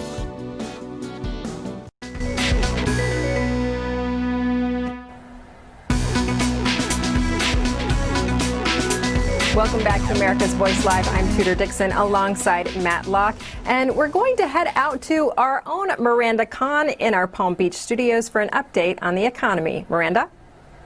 Yep, let's talk about jobs. Thanks so much. Initial jobless claims fell slightly in the second week of July to a post-pandemic low of 1.3 million. But the relatively small decline points to a persistent stress on the economy as the U.S. struggles to cope with evidence of a resurgence of the coronavirus. New applications for unemployment benefits, a rough gauge of layoffs, fell by 10,000. The Labor Department announced that today. Almost 100,000 new claims for benefits were also filed through a temporary federal relief program, raising the total for the week to an unadjusted 2.43 million. So rising federal claims have largely offset the decline in state jobless claims over the past month to leave the overall number of new applications basically the same. News of the jobs report also impacted the markets, as you would imagine, with the Dow falling for the first time in 5 days, with Microsoft and big techs taking a slide. So in other news, the president is standing up for what he thinks is right and says he will fight that subpoena for his tax returns and financial statements from the South District New York Court. The president made that announcement following, of course, that Supreme Court ruling that rejected the president's claim that he's immune to criminal investigation. The move is likely to draw up proceedings in the lower court, and the president's attorney has vowed to raise issues about the subpoenas as being too overly broad and irrelevant to the case. The two parties also proposed that a federal judge set a deadline for July 27th for the president to file an amended lawsuit against that attorney. And speaking of taxes, well, there's quite a few perks apparently to getting your taxes filed before the upcoming deadline. So hopefully you were one of those. But the IRS has upped its ante as the July 15th deadline approached and ended, offering add up to 5% worth of interest to any late refund. That is if you filed by midnight last night. According to the IRS, it's going to credit interest on tax refunds that are paid after April 15th, as long as you filed again by midnight. This is welcome news, of course, to people who filed paper tax returns or who have been corresponding with the IRS over verification. Those individuals may have been waiting for months for a refund as the agency began calling its employees back to the office and picking through millions of pieces of mail. House Republicans are introducing a bill that would give a tax credit for businesses to safely reopen and pay for the extra safety measures needed during the coronavirus. The Healthy Workplaces tax credit would provide refundable tax credit against payroll for 50% of the costs incurred by a business for COVID-19 testing, PPE, and other safety measures like cleaning and configuring workspaces to meet social distancing guidelines. Now, there are some limits For instance, the credit is limited to $1,000 per employee for the business's first 500 employees, $750 for the next 500 employees, and $500 for every employee after that. The legislation's author, Representative Tom Rice, says that it's designed to encourage and enable businesses to reopen quickly and safely. And while Republicans are working a bill to lower taxes to help shoulder that burden off the coronavirus, the White House announced that the Biden campaign's economic plan is doing the exact opposite. Probably no big surprise they said that. Vice President Mike Pence said on Wednesday that Joe Biden's economic plan would raise taxes on people and businesses by more than double of what Hillary Clinton proposed way back in 2016 even. Pence mentioned this on a tax day call with reporters. Of course, that was hosted by the White House, and said that he was just astonished to see that Biden's plan would raise taxes by, he says, would be nearly $4 billion. Biden's plan calls for a $15 minimum wage, a commission to study respirations, and 12 weeks for paid family medical leave, among many other expenses. And now for more and these and other business stories that are making headlines, we want to welcome back CEO of Engineered Tax Services, Julio Gonzalez. Always good to have you. You're always keeping a pulse on this. Every day you have a meeting in regards to some of these stories, because obviously that affects your business and your clients. But all of us, yeah. All of us. So let's talk about what I think is probably one of the biggest issues right now, those jobless claims. Well, look, you always like to say there's good news, right? I do like to say there's good news, because a lot of people say no news is good news. We want people to watch news. But the good news in the jobless claims is that it came down 15 weeks consecutively, right? So we're over 1 million for 17 weeks, but it keeps coming down weekly, and that's the trend. And so I think that's a big thing. You think it's going to continue that way? Yeah, as long as we continue to reopen, Right. I think it'll continue to come down. Now, speaking of reopening, so retail sales, they were expected to be high. Those have done better, so that's some more positive news for those of you searching for that as well. What do you think about Tom Rice's proposal there to help some small businesses? Good idea, bad idea? I mean, we do have a huge national debt problem, but we need to get America up and running and working again. A lot of businesses are wondering if they're going to survive this. Well, I think the credits are a good thing. Look, especially for the companies that sell those products, right? Right, No doubt exactly. They're having a good year, and I think the credits will spur that. But I think any type of activity, credits, it doesn't cost us money up front to get people back and have companies feel that they can do so safely. I think more important, they've talked about in the HEROES Act, creating some type of new tax law so there's less liability to employers to open back up. I think that would be vital. Well, because that's a big concern. I mean, we've talked about it before when we've had you on, that's a big concern. I get it. Some employees are scared to go back. Employers are concerned to bring employees back because they don't want to be held liable for it. That would help.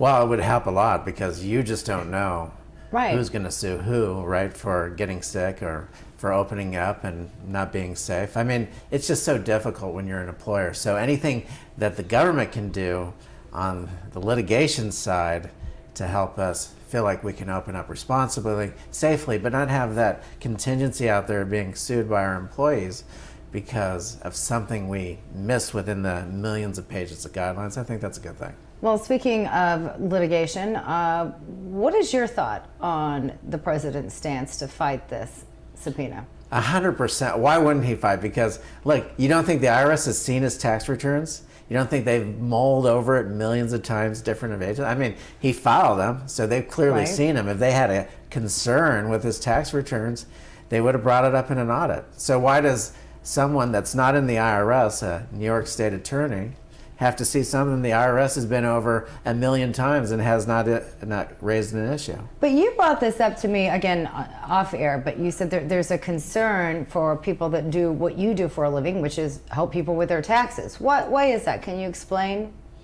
Well, I mean, here the CPA firm is kind of held in contempt, right? I mean, they're getting sued by the Trump side. Don't give the tax returns, and the New York State attorneys are saying give the tax returns. And why do small businesses have to be involved in this? Why do we have to spend money to figure out this new world of what we can do and what we can't do involving a client's tax returns? Ridiculous. So, again, no big surprise here.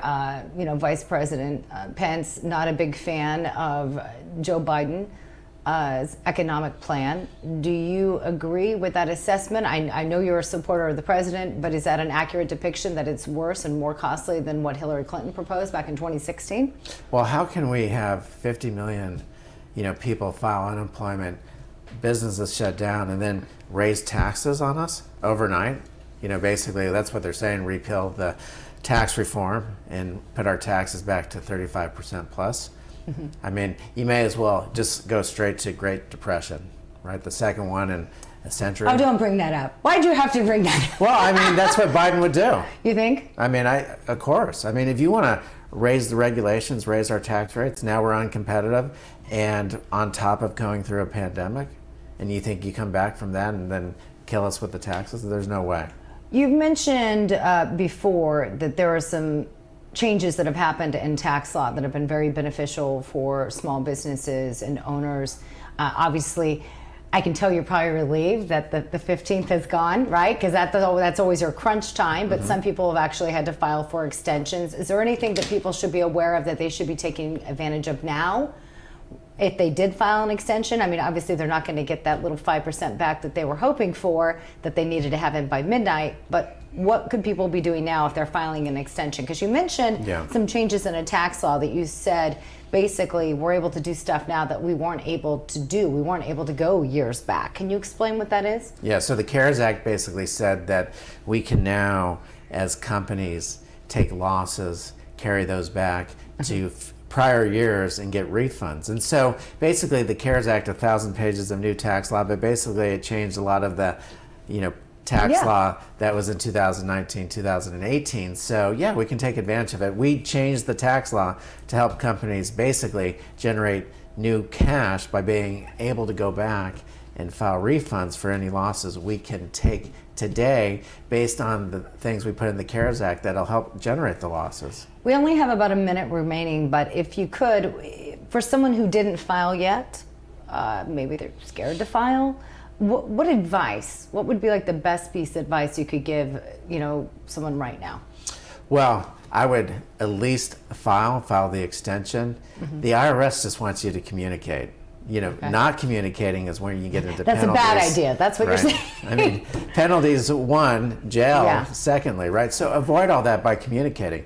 And if you don't have the money, which was due yesterday, right? Right. They'll communicate about installment payments. They're willing to, be helpful if you communicate with them. It's the people that don't return the 20 requests for letters from the IRS, the calls, right? That's not a good thing. So be proactive, just communicate with them. And I think that'll, but I know it's scary, right? It is scary. I know. It is scary. Who wants to talk to the IRS? It's like, let's go to the doctor every day, That's the last thing right? people want to do. Maybe someone like you. Well, you're comfortable. It's not my most favorite Yeah, call. Julio, thank you so much. Always a pleasure to have you on. Thanks. All right, we're going to hand it back over to Tudor and Matt. Right back with everything that's happening in New York City right now. Things are getting crazy. There are clashes with police. We want to bring that all to you right after this break.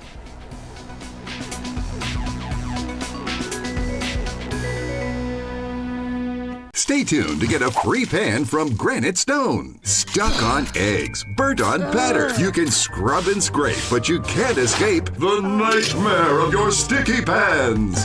Introducing the Granite Stone Pan, the all-new durable non-stick pan. No butter or oil needed.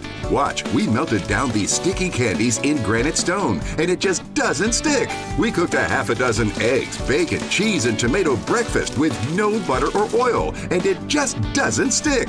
Look, caramels, chocolate, and cheese. Unreal for any other pan, but not for Granite Stone. It just doesn't stick. Granite Stone will be the last pan you'll ever need because it's pressed from a solid aluminum disc for even heat conduction, then coated 3 times with our durable Granite Stone finish. Granite Stone is metal utensil safe and won't scratch. And talk about non-stick. This salmon cooked skin side down with no added butter or oil just doesn't stick. This steak is perfectly seared just like the pros. And because granite stone is oven rated to 500 degrees, we bake this upside down pan pizza to perfection, and it just doesn't stick.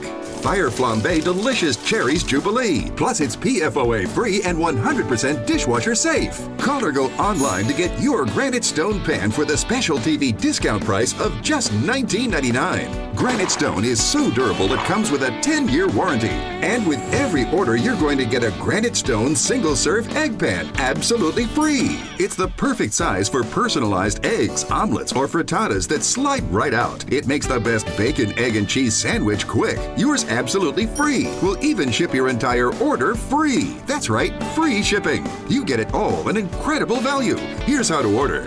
To order, call 1-800-850-0237. That's 1-800-850-0237, or order online at buygranitestone.com. That's 1-800-850-0237. Call now. Windshields are impossible to clean, and a dirty windshield can be downright dangerous. Introducing the Hurricane Windshield Wizard, the one tool that reaches and cleans for you. It uses the power of microfiber with a pivoting head to make cleaning windshields quick and easy. The specially designed ergonomic handle fills with tap water and dispenses at the touch of a button, so you can clean in seconds without straining, and it folds away for space-saving storage. Order now and get the Hurricane Windshield Wizard with free extra bonnet for just $19.99. But order now and you can double the offer. Plus, you can also get the Battle Visor, the visor that blocks the harsh glaring sun and keeps you safe on the road. Just pay a separate fee, and we'll ship everything to you for free. That means you can get all this and free shipping. Order now. Call 1-800-474-7530 or visit getwindshieldwizard.com. So call 1-800-474-7530 now.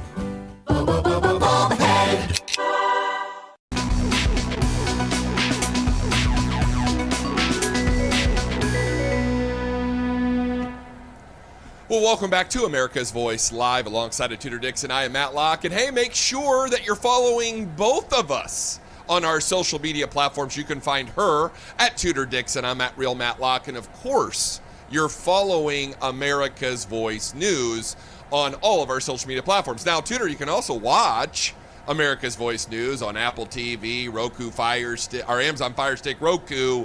We're on Channel 19 on Dish Network and Channel 247 on Pluto. So, Tudor, leaders in the black community in New York are calling on the police department to put back the anti-crime unit. They're not happy because shootings and murders seem to be spiking. And we've got a graphic here I would like to put up on the screen from Eric Adams. He is the president of the Brooklyn Bureau. He says, look, I think that a total elimination is something we need to reevaluate right now. Bad guys are saying if you don't see a blue and white, you can do whatever you want. Now, Tudor, he's right. First off, we need more policing, not less, but about 600 undercover officers from that unit were set to be transferred to other assignments, including detective work, policing neighborhood, and all that stuff. Now, the New York Police Department Commissioner Dermot Shea said a month ago he was going to get rid of these people. Now, they're begging for it to come back. Tudor, we talked to Gavin Wax earlier in the program. We've talked about these minority neighborhoods in New York. We're watching these crime rates spike. Do you think folks are starting to see that defunding the police may have not have been the right thing to do? Well, I think these people never thought it was the right thing to do, but it wasn't their voices that were being heard. You know, this anti-crime unit, it's very important that you have this anti-crime unit. And when they disbanded this anti-crime unit, people went, oh no, these are all the people with all the inside information. These are detectives on the ground. These are people who know what's going on with these gangs. And now that's the first arm of the police that they decided to target. You have activists. You have Tony Herbert. He's an activist in the black community there. He says the guns keep going off, and now we have a 1-year-old, and the blood is on the hands of the mayor and the state legislature.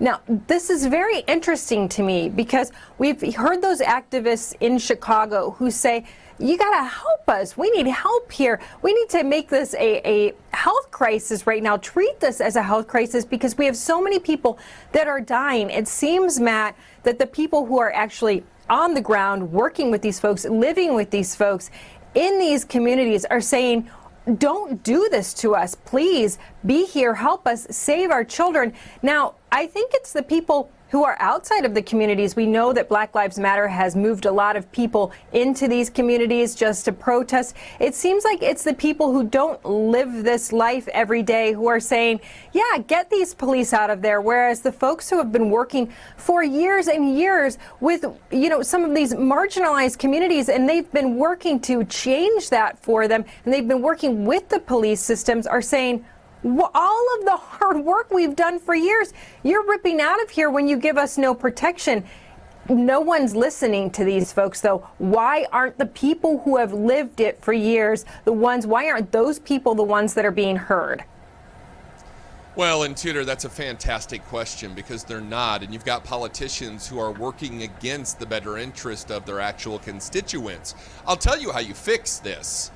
And it will never happen because it would require politicians to actually do their job. But you write a law stating that, you know what, if your policies contribute to violence and death, we start holding politicians legally liable. Because that's who's doing it to these communities, Tudor. You just said it. It isn't the police. It aren't the people who are trying to protect you. It's the politicians out there saying, we must defund the police. We must get rid of police brutality. We must make your community safer. All the while they're not. Sending in social workers, sending in people for domestic violence, it's not the answer. So if you want to hold these politicians legally liable, maybe you might see some change. The only problem with that, Tudor, is they're never going to write a law that hurts themselves. See, that's the problem we have today. Our lawmakers have way too much power, and they honestly, the sad part of all of this is they just frankly don't care about you, unless it's every 4 years when they're up for re-election. Remember Mr. Elliott there in New York said, I wouldn't even care about this if I weren't up for re-election. These liberal politicians just quite frankly don't care about you. And they don't care that you may be in a breadline. We talked about this with, Alexandria Ocasio-Cortez. It's not the unemployment. It's not, you can't eat. It's not that. It's that we're watching a group of people continue to push a false narrative that police officers are the bad folks in this deal, and that until you get rid of them, there won't be any change or any way forward. It's just completely a false narrative. Matt, these people don't care because at the end of the day, they'll have protection. We've talked about this. They will have, look at the people, the Minneapolis City Council immediately goes out and hires personal protection. I mean, how insane. And it's so expensive. And they hire it and they say, oh, yeah, you guys, you don't need police. We're just going to have our own personal protection. They will have their own personal protection. They will be flying in their $12 ice cream. They will live like kings while there are murders in the streets. Quite literally, we're already seeing murders in the streets. Yesterday in New York City, they had a unity rally. So they have this unity rally. They have police marching on the Brooklyn Bridge. They have a lot of African-American leaders with them. They have a lot of pastors with them. They have a lot of people from the faith community. I mean, it was a big march. It was a big march, a unity march, unity rally that was coming across the bridge. And you have these, I'm assuming they're Black Lives Power or Black Lives Matter. Well, whoops, that was not what I meant to say, but I guess that's kind of how they act sometimes. Right. Black Lives Matter counter protesters. They meet them at the bridge and they begin to attack. And then Matt, the rich part about this is that they go on the news. The news media interviews the protesters who attack the police. You can see in this video, they're attacking the police.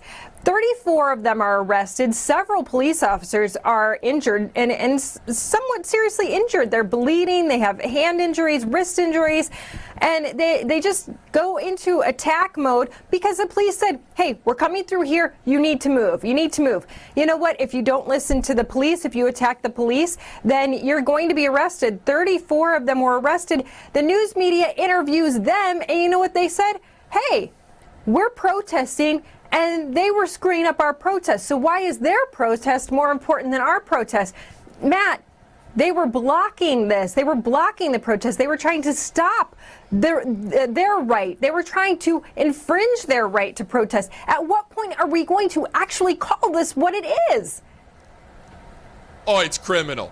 And you know what? If you're going to mess with a police officer, I hope they pull their baton out and give you a nod on the head. Seriously. Are you just that stupid? I mean, step aside. And could you imagine, Tudor, 20 years ago when you and I were younger people in our lives? I'll say that, when we were younger. Could you imagine ever trying to fight a police officer? Could you imagine ever trying to go after a police officer? No, the respect is gone. And if you're going to be a bunch of thugs and you're going to block their march on the bridge, I hope they beat you up. I mean, I'm sorry, but if you're that stupid, I can't fix it. You can't fix stupid. I don't remember what comedian said that. It was like Bill Engvall or I don't know, Jeff Foxworthy or one of the blue-collar comedy guys. You seriously can't fix stupid. And that's what this is. But you want to know, there's starting to be some enlightenment on the Democrat side. So Jake Tapper was talking to Sanjay Gupta. And I want you to listen to what they say about New York and all of these 32,000 dead. Listen to this. Speaking of New York, New York's Democratic Governor Andrew Cuomo seems to be on something of a victory tour, congratulating the state and himself for defeating the virus, even selling this poster, which shows his state getting over the mountain by bringing down the curve during the 111 days of hell, as the governor put it. The poster includes references to his daughters and a boyfriend, little inside jokes. There are no illustrations, however, of the more than 32,000 dead New Yorkers, the highest death toll by far of any state. No rendering on that poster of criticism that Governor Cuomo ignored warnings, no depiction of the study that he could have saved thousands of lives had he and Mayor de Blasio acted sooner. Tudor, I'm actually surprised he didn't bring up nursing homes. I had to watch that clip like 3 times. I'm like, is this CNN? Because he's right. Hey, here you got this victory tour that Cuomo's taken a lap. I mean, you had many people die in New York City and in New York, the state. I think I would skip the victory tour and I would just kind of sweep it under the rug a little bit. When CNN's giving you a little shade, you're probably on the wrong side of the subject. Since your brother works there, yeah, it's a bad sign when CNN is telling you you've gone too far. But this is the perfect example of so many of these politicians who are so out of touch with the people. I mean, how about here in Michigan, a man says, hey, it's been 2 months, Governor, and I have gotten no unemployment. Can you help me? And she says, would you like me to buy you a hot dog? What? Hey, we can't get our salons to open up. We have to be able to do hair. We have to be able to make money. Just Google getting your hair done.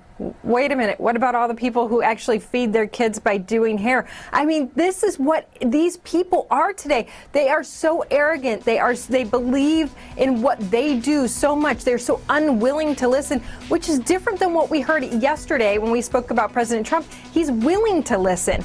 That's what these Democrats need to learn, but they're just not going to. They think they know everything. Stay tuned. We've got a great interview for you next with our cybersecurity expert. Hello, I'm Mike Lindell, inventor of MyPillow. Just like you, I had problems sleeping. I tried every pillow out there and nothing worked. 15 years ago, I invented MyPillow. It took me 2 years to develop because I wanted to have everything you would ever want in a pillow. I made sure that you could adjust my patented fill so you could have the exact support you need as an individual, regardless of your sleep position. I also wanted a pillow that would last, so I made MyPillow machine washable and dryable. I back my pillow with a 10-year warranty and a 60-day money-back guarantee. Not only that, I do all my own manufacturing in my home state of Minnesota. I really like the fact that it was made in the USA. I think that USA products are a better quality product. I've tried a lot of other pillows and nothing's worked like my pillow. I'm interrupting this commercial right now to give you deep discounts, not just on my pillows, but also my mattress toppers, sheets, and so much more. For example, you can get body pillows regularly $89.99, now only $29.99, or My Pillow dog beds for as low as $19.99 with your promo code. I used to think that sheets were just sheets. I got the Giza Dream sheets. They are the most comfortable sheets I've ever had. The Go Anywhere pillow is so easy to just roll up and take anywhere I want to go. Go Anywhere pillow is really comfortable, so that's what I really like. It's nice and supportive and it's nice and small. The My Pillow topper, for the first time, has enabled me to have a cool night's sleep. I'm able to go to bed and just get rest. That's 3 inches of wonderful that's in the My Pillow mattress topper. It's just like a firm cloud. My Pillow helps me get a good night's sleep so I can do my job in the morning. Go to MyPillow.com to get deep discounts, not just on my pillows, but so much more. For example, you get body pillows regularly $89.99, now only $29.99, or My Pillow dog beds for as low as $19.99 with your promo code. For the best night's sleep in the whole wide world, visit MyPillow.com. Windshields are impossible to clean, and a dirty windshield can be downright dangerous. Introducing the Hurricane Windshield Wizard, the one tool that reaches and cleans for you. It uses the power of microfiber with a pivoting head to make cleaning windshields quick and easy. The specially designed ergonomic handle fills with tap water and dispenses at the touch of a button, so you can clean in seconds without straining. And it folds away for space-saving storage. Order now and get the Hurricane Windshield Wizard with free extra bonnet for just $19.99. But order now and you can double the offer. Plus, you can also get the Battle Visor, the visor that blocks the harsh glaring sun and keeps you safe on the road. Just pay a separate fee, and we'll ship everything to you for free. That means you can get all this and free shipping. Order now. Call 1-800-474-7530 or visit GetWindshieldWizard.com. So call 1-800-474-7530 now.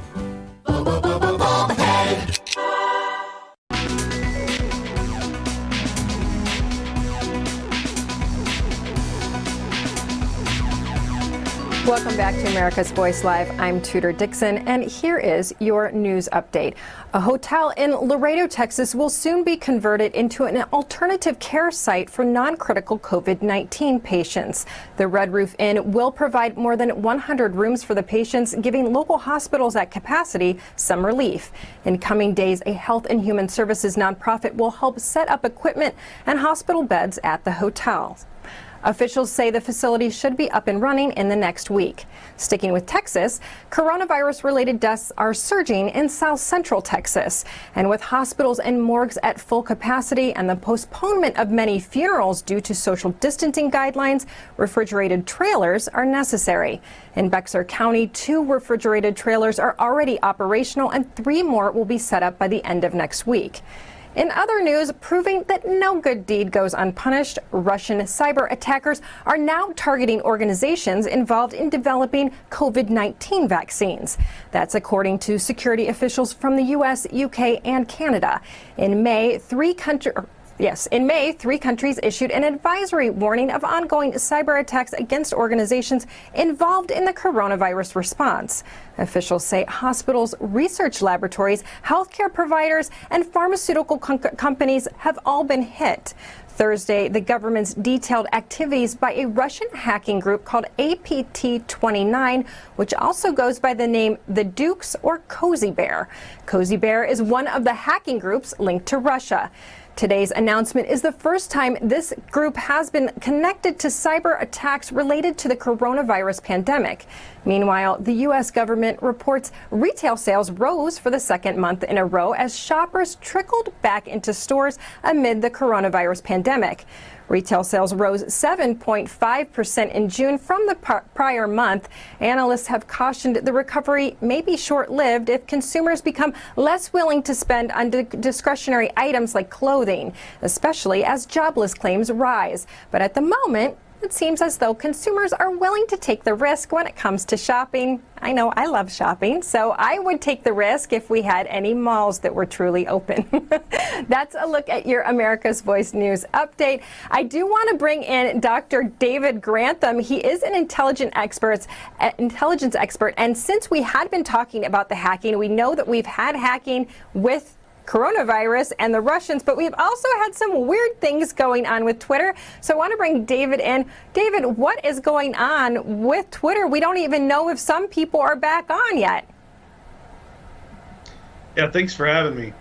The Twitter issue, based on the tweets that were sent out, I would suspect it's more of a criminal enterprise than something like an anonymous hack that's intended to expose private communication between some very important people. I mean, I'm sure there's some people that would love to see the private messages that went out from some of these people, but it seems to be more of what they call a pay-for-play hack.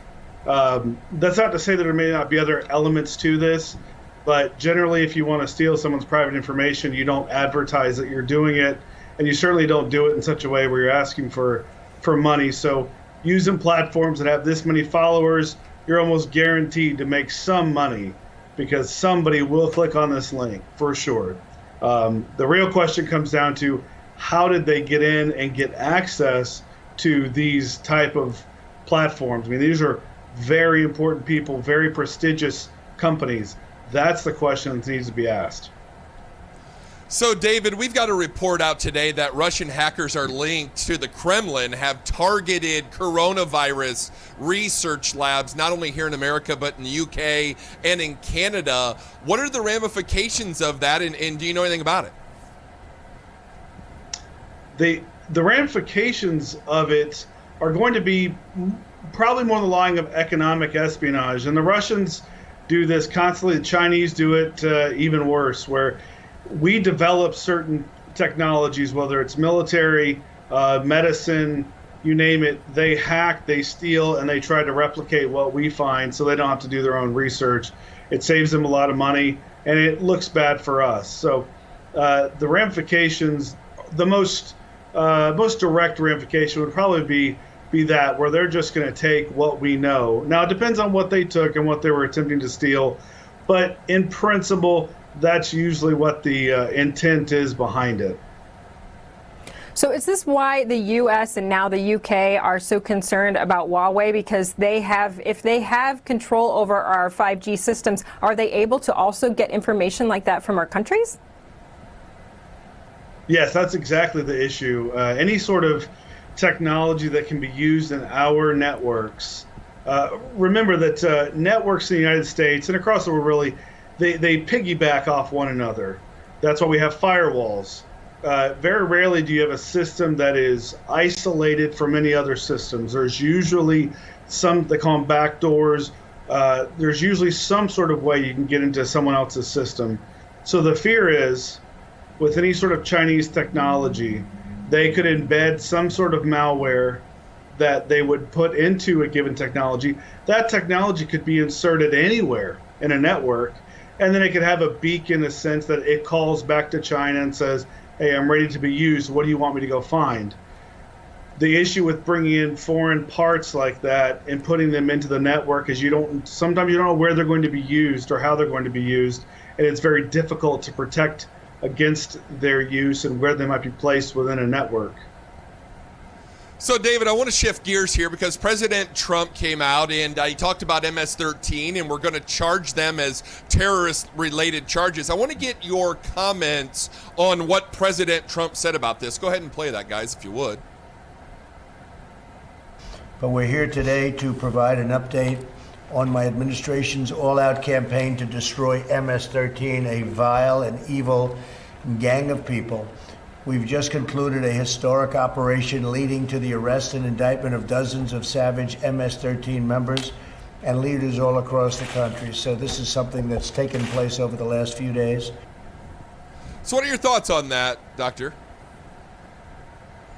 MS-13 is one of the more dangerous organizations, not necessarily for their size and their capability, but because, as Trump called them, savage. They can execute a level of savagery that's not, that's, I want to say unparalleled, but there's few others that will take it to that level. If nothing else, the danger that they pose and the willingness that they have to execute people, to commit really heinous crimes here in the United States, is something that clearly the administration has taken seriously and decided to go after them.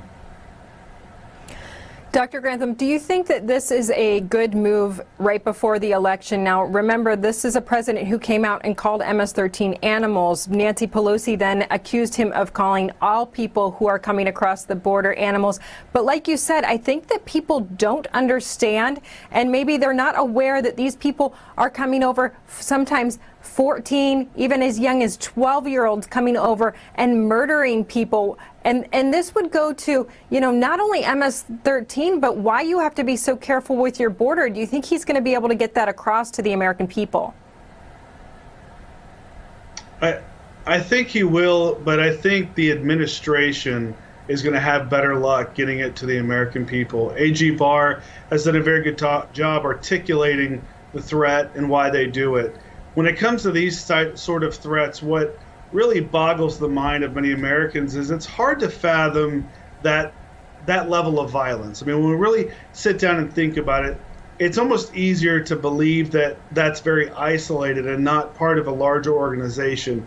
It doesn't fit our narrative. It doesn't fit most Americans' lifestyle. So it's very hard to perceive, but when you have several people within the administration that are bringing forth evidence to show what a danger they are and how they operate, where they operate, I think having more voices than one, that's going to help them get it across to the American people, the threat that a group like MS-13 poses. Well, Dr. Grantham, we have about a minute left. Let's tell the folks about your book, where they can find it, and where they can find you. Well, you can find me at GranthamStrategies.com, and my book, Consequences in Intelligence Officers' War, is my recount of being at Camp Bucca, essentially where ISIS was bred and formed. And I talk about my experience there as a counterintelligence officer and just life as an intelligence officer in a war zone. Well, Dr. David Grantham, thank you so much for dropping by America's Voice Live. We certainly appreciate it. Tudor, I mean, we look at this kind of stuff, and, when I think about cybersecurity and you think about hacking and all of that stuff, Guccifer and WikiLeaks and Russia, and I talk to people all the time, and my mind is just blown at the amount of hacks the United States faces every single day from all kinds of different countries. Now, there is a lead story on Breitbart.com right now where the Twitter hack has shown that there are internal screenshots of multiple blacklist and censoring of maybe people like you and I, Tudor? Interesting. Well, this is also the world of intelligence, right? These are the things that we don't know about. There's behind the scenes internal intelligence, but also these hacks are very interesting. And I think the whole Huawei thing is interesting because originally you heard the UK was saying, no, we're going to continue with this. Now, obviously, they've changed their minds because they will be removing all of the Huawei equipment. They will not be using them in their network whatsoever. It's very interesting because this is how intellectual property is stolen, and this is how wars begin. I mean, it really is very important that you're able to protect your equipment, able to protect your IP. Those are all things that we don't think about on a regular daily basis. I worry just about my own children getting hacked. That's a conversation, since we have Yaku Boyens on our program all the time talking about the dangers of our children getting hacked. I talk to them almost every night about what's happening on their phones, but it's all interesting stuff. We have more coming up next. We're going to talk about California with Tom Del Beccaro right after this. Stay tuned. We'll be right back.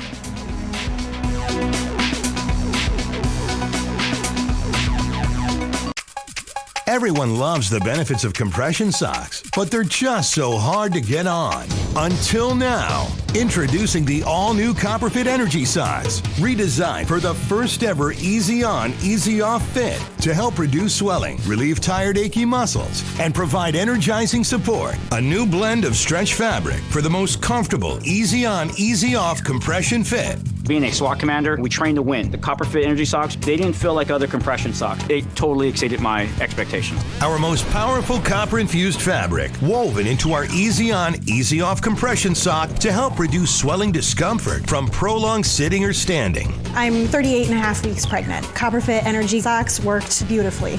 Extra support around the arch and ankles for increased support and relief of muscle aches and pains. I'm so excited about these socks. I'm so much more energized to go do things after a day of work. They just slip right on, yet they still have that same compression that you want. A soft cushion footbed for all-day comfort. I'm on my feet at least 9 to 10 hours a day. These were fantastic. A lot of compression socks are a little too thin, especially for what I do. With Copperfit, I could wear these every day. Feel more energized. Feel more active. Just feel better. They just hug your leg. It relieves all the pressure that you have. I have so much energy, I can go, hey, you want to dance? The first ever easy on, easy off compression sock. The most comfortable compression sock you will ever wear. Get your Copperfit Energy Socks now online at GetEnergySocks.com for only $19.99 or call 1-800-978-1224. Order right now and we'll include a second pair of compression socks free. I've never felt anything like it before. No more pain, no more swelling, no more achy, tired feet. I can never go back to regular compression socks again. Don't settle for ordinary. Ask for the original by name, Copperfit Energy Socks. This is Kate. Hey. She takes 2 prescriptions. Kate's son Jack takes 1 too. Kate works hard and thought she had good insurance.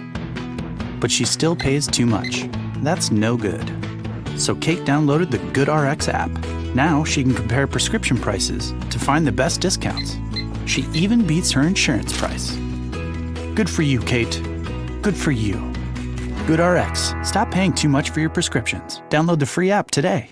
Jim and Joanne are here to pick up the same prescription. They both know the system is not on their side. They both know drug costs are out of control. But one of them is taking back control with GoodRx. Next. So while he's paying that much, even with his insurance, she's paying this much just by using GoodRx. Use GoodRx to compare prices at pharmacies in your area and stop paying too much for your prescriptions. Download the free app today and take back control.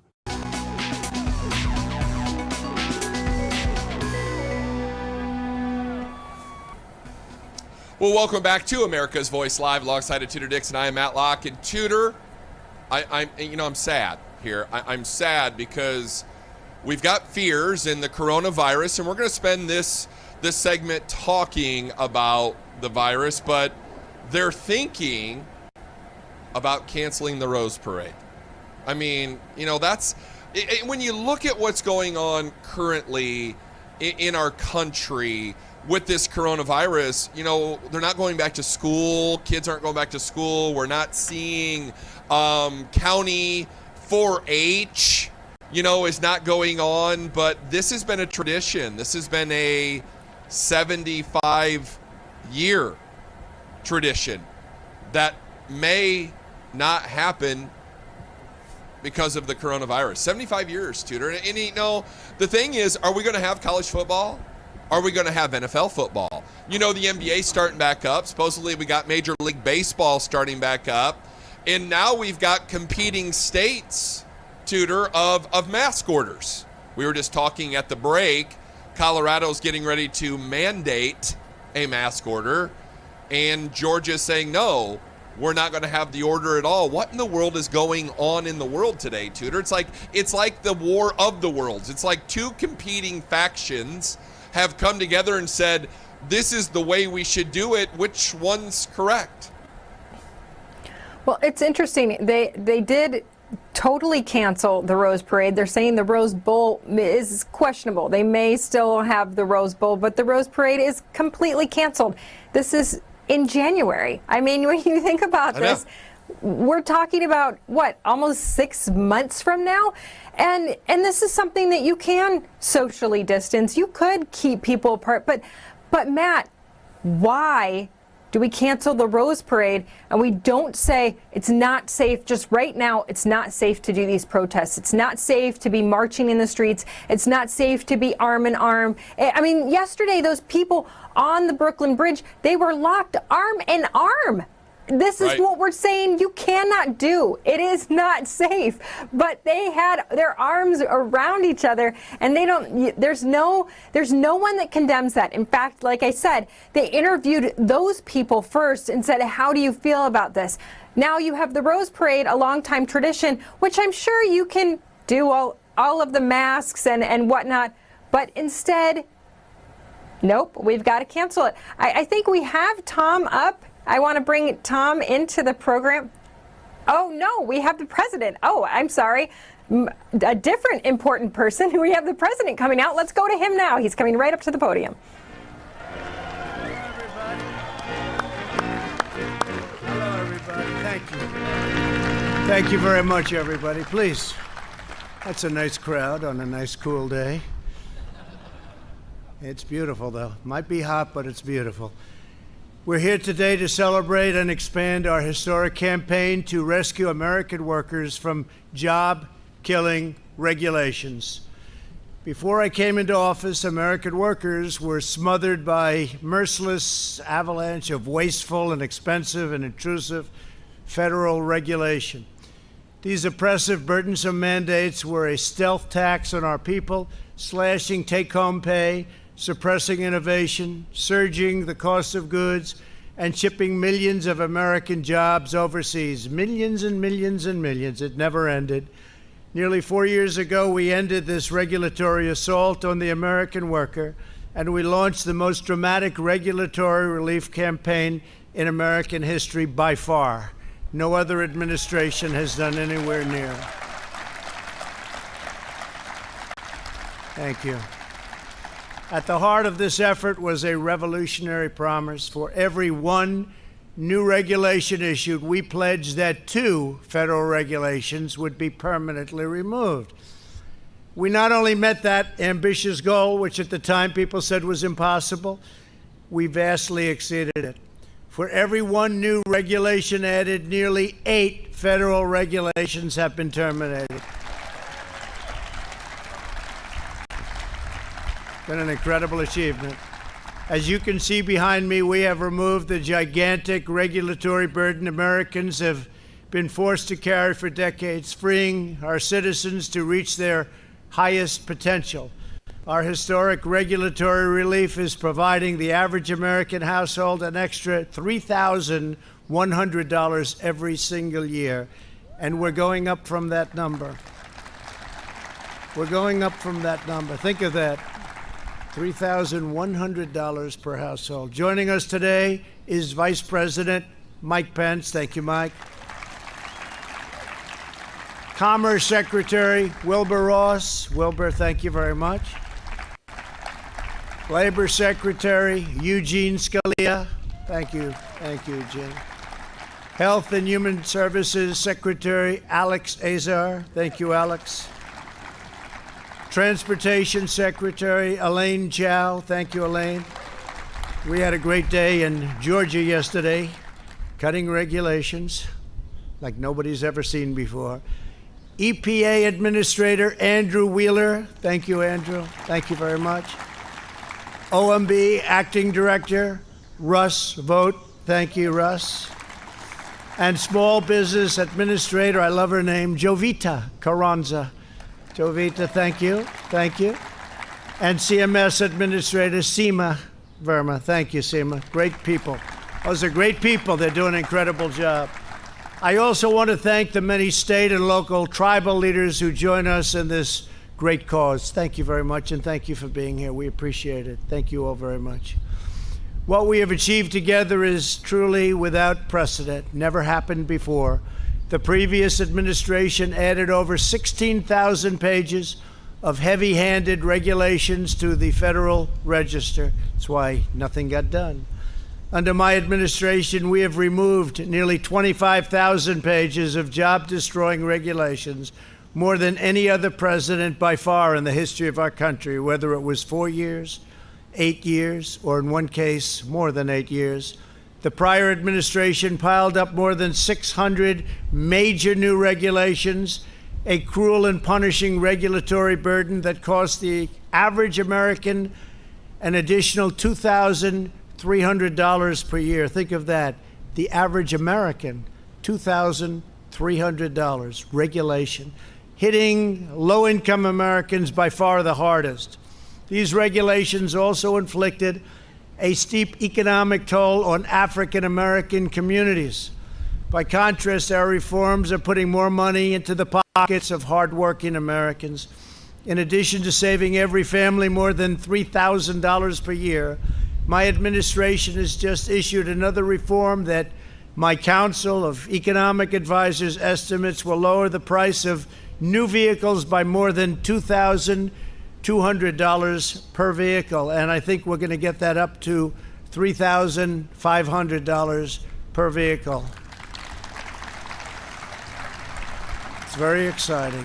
And by the way, the vehicles will be better, they'll be stronger, and they'll be safer. Our regulation cuts are also delivering massive savings on broadband internet services, and some home energy bills will be really historically cut. It's actually amazing.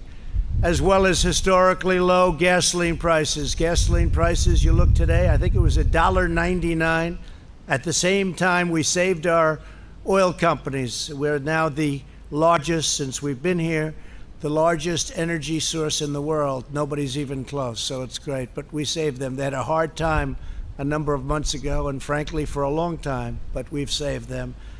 But $1.99, they were telling me, in some cases lower than that. We're bringing back consumer choice in home appliances so that you can buy washers and dryers, shower heads and faucets. So shower heads, you take a shower, the water doesn't come out.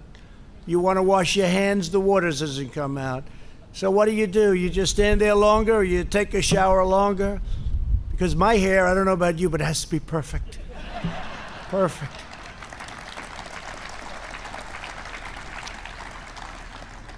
Dishwashers, you didn't have any water, so the people that do the dishes, you press it and it goes again, and you do it again and again. So you might as well give them the water because you'll end up using less water. So we made it so dishwashers now have a lot more water, and in many places, in most places of the country, water is not a problem. They don't know what to do with it. It's called rain. They don't have a problem. And old-fashioned incandescent light bulbs, I brought them back. I brought them back. They have two nice qualities. They're cheaper and they're better.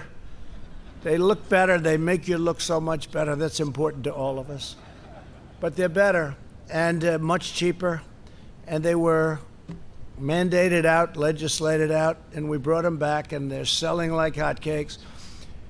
We stopped the egregious abuse of the Clean Water Act, which extreme activists have used to shut down construction projects all across our country. When I signed that legislation, I had many farmers and construction people standing behind me, people that haven't cried since they were a baby, some of them never even when they were a baby, and they were crying.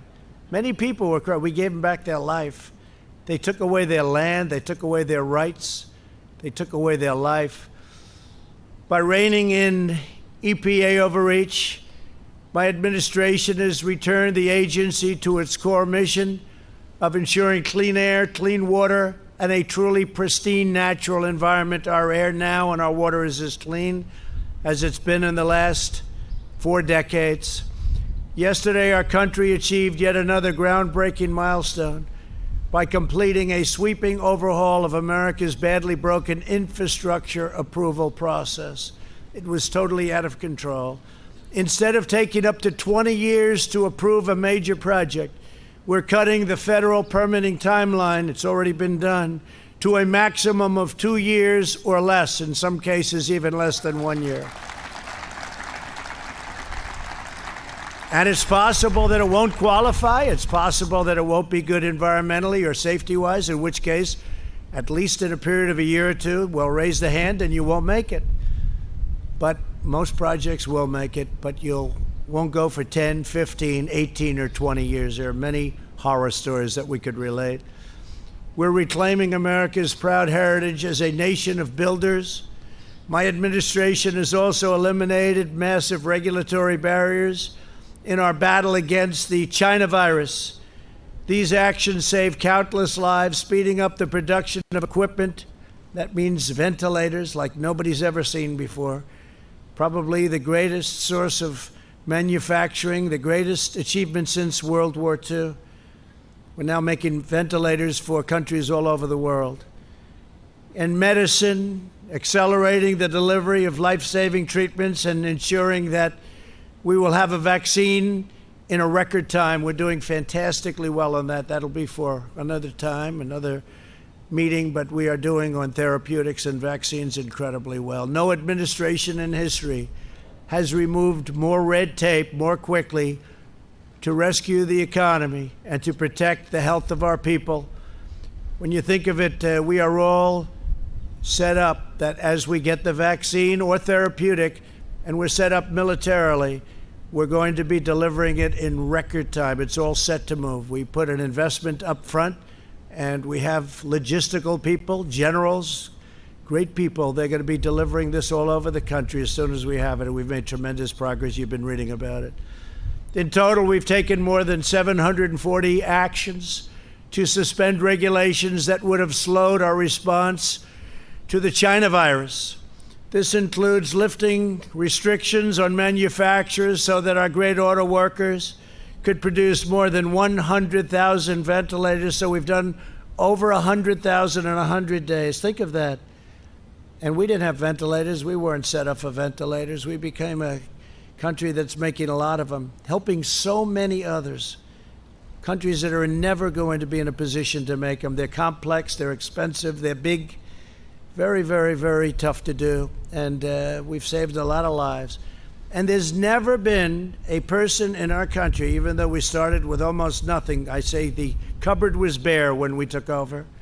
We started with nothing. There's never been a person in our country, even though we had just absolutely no, we were going on empty, never been one person that needed a ventilator that didn't get it. Think of that. Not one person. As complex as they are, as big, as expensive, take a long time to get them done. Not one person has ever needed a ventilator that didn't get it. We made telemedicine, thank you. Great job. Great, really a great job. The people here, they get no credit for it. I don't want any credit. They should get the credit, but they get no credit. But we've done a great job helping so many other countries now. We made telemedicine available to all American patients and allowed doctors to work across state lines. I will tell you, the telemedicine is something that's really gone up by thousands and thousands of percentage points of percent, because what happened is people that wouldn't even think of using telemedicine all of a sudden started using it, and it's really turned out to be good, really turned out to be good, and it solved a lot of problems. So that's something that's been great advancement. Furthermore, I've ordered federal agencies to look for ways to make these healthcare reforms totally permanent. Vice President Pence is also working closely with state, local, and tribal leaders to streamline occupational licensing. Over 30 states have taken steps to reduce these barriers to unemployment and to employment, and including a state that I love very much. I have a little history in that state, the great state of Alaska. Thank you very much, Governor, for being here. Mike Dunleavy. Mike, thank you very much. In Idaho, Governor Brad Little, who is here today with us as well, set a new record for regulatory relief. Good job, Brad. Good. Good governor. Great governor. Two great governors.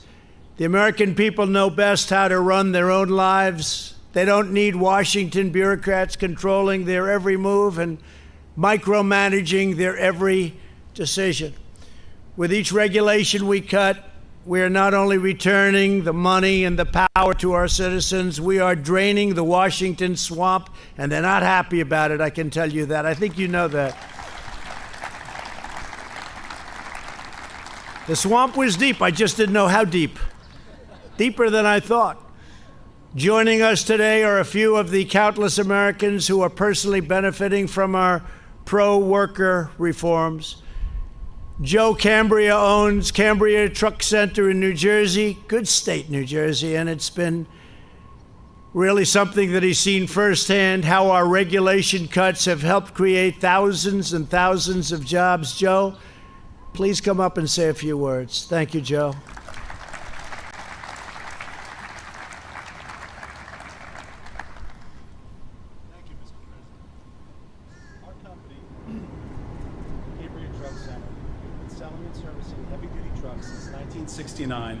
When my grandfather, uncle, and father started the business.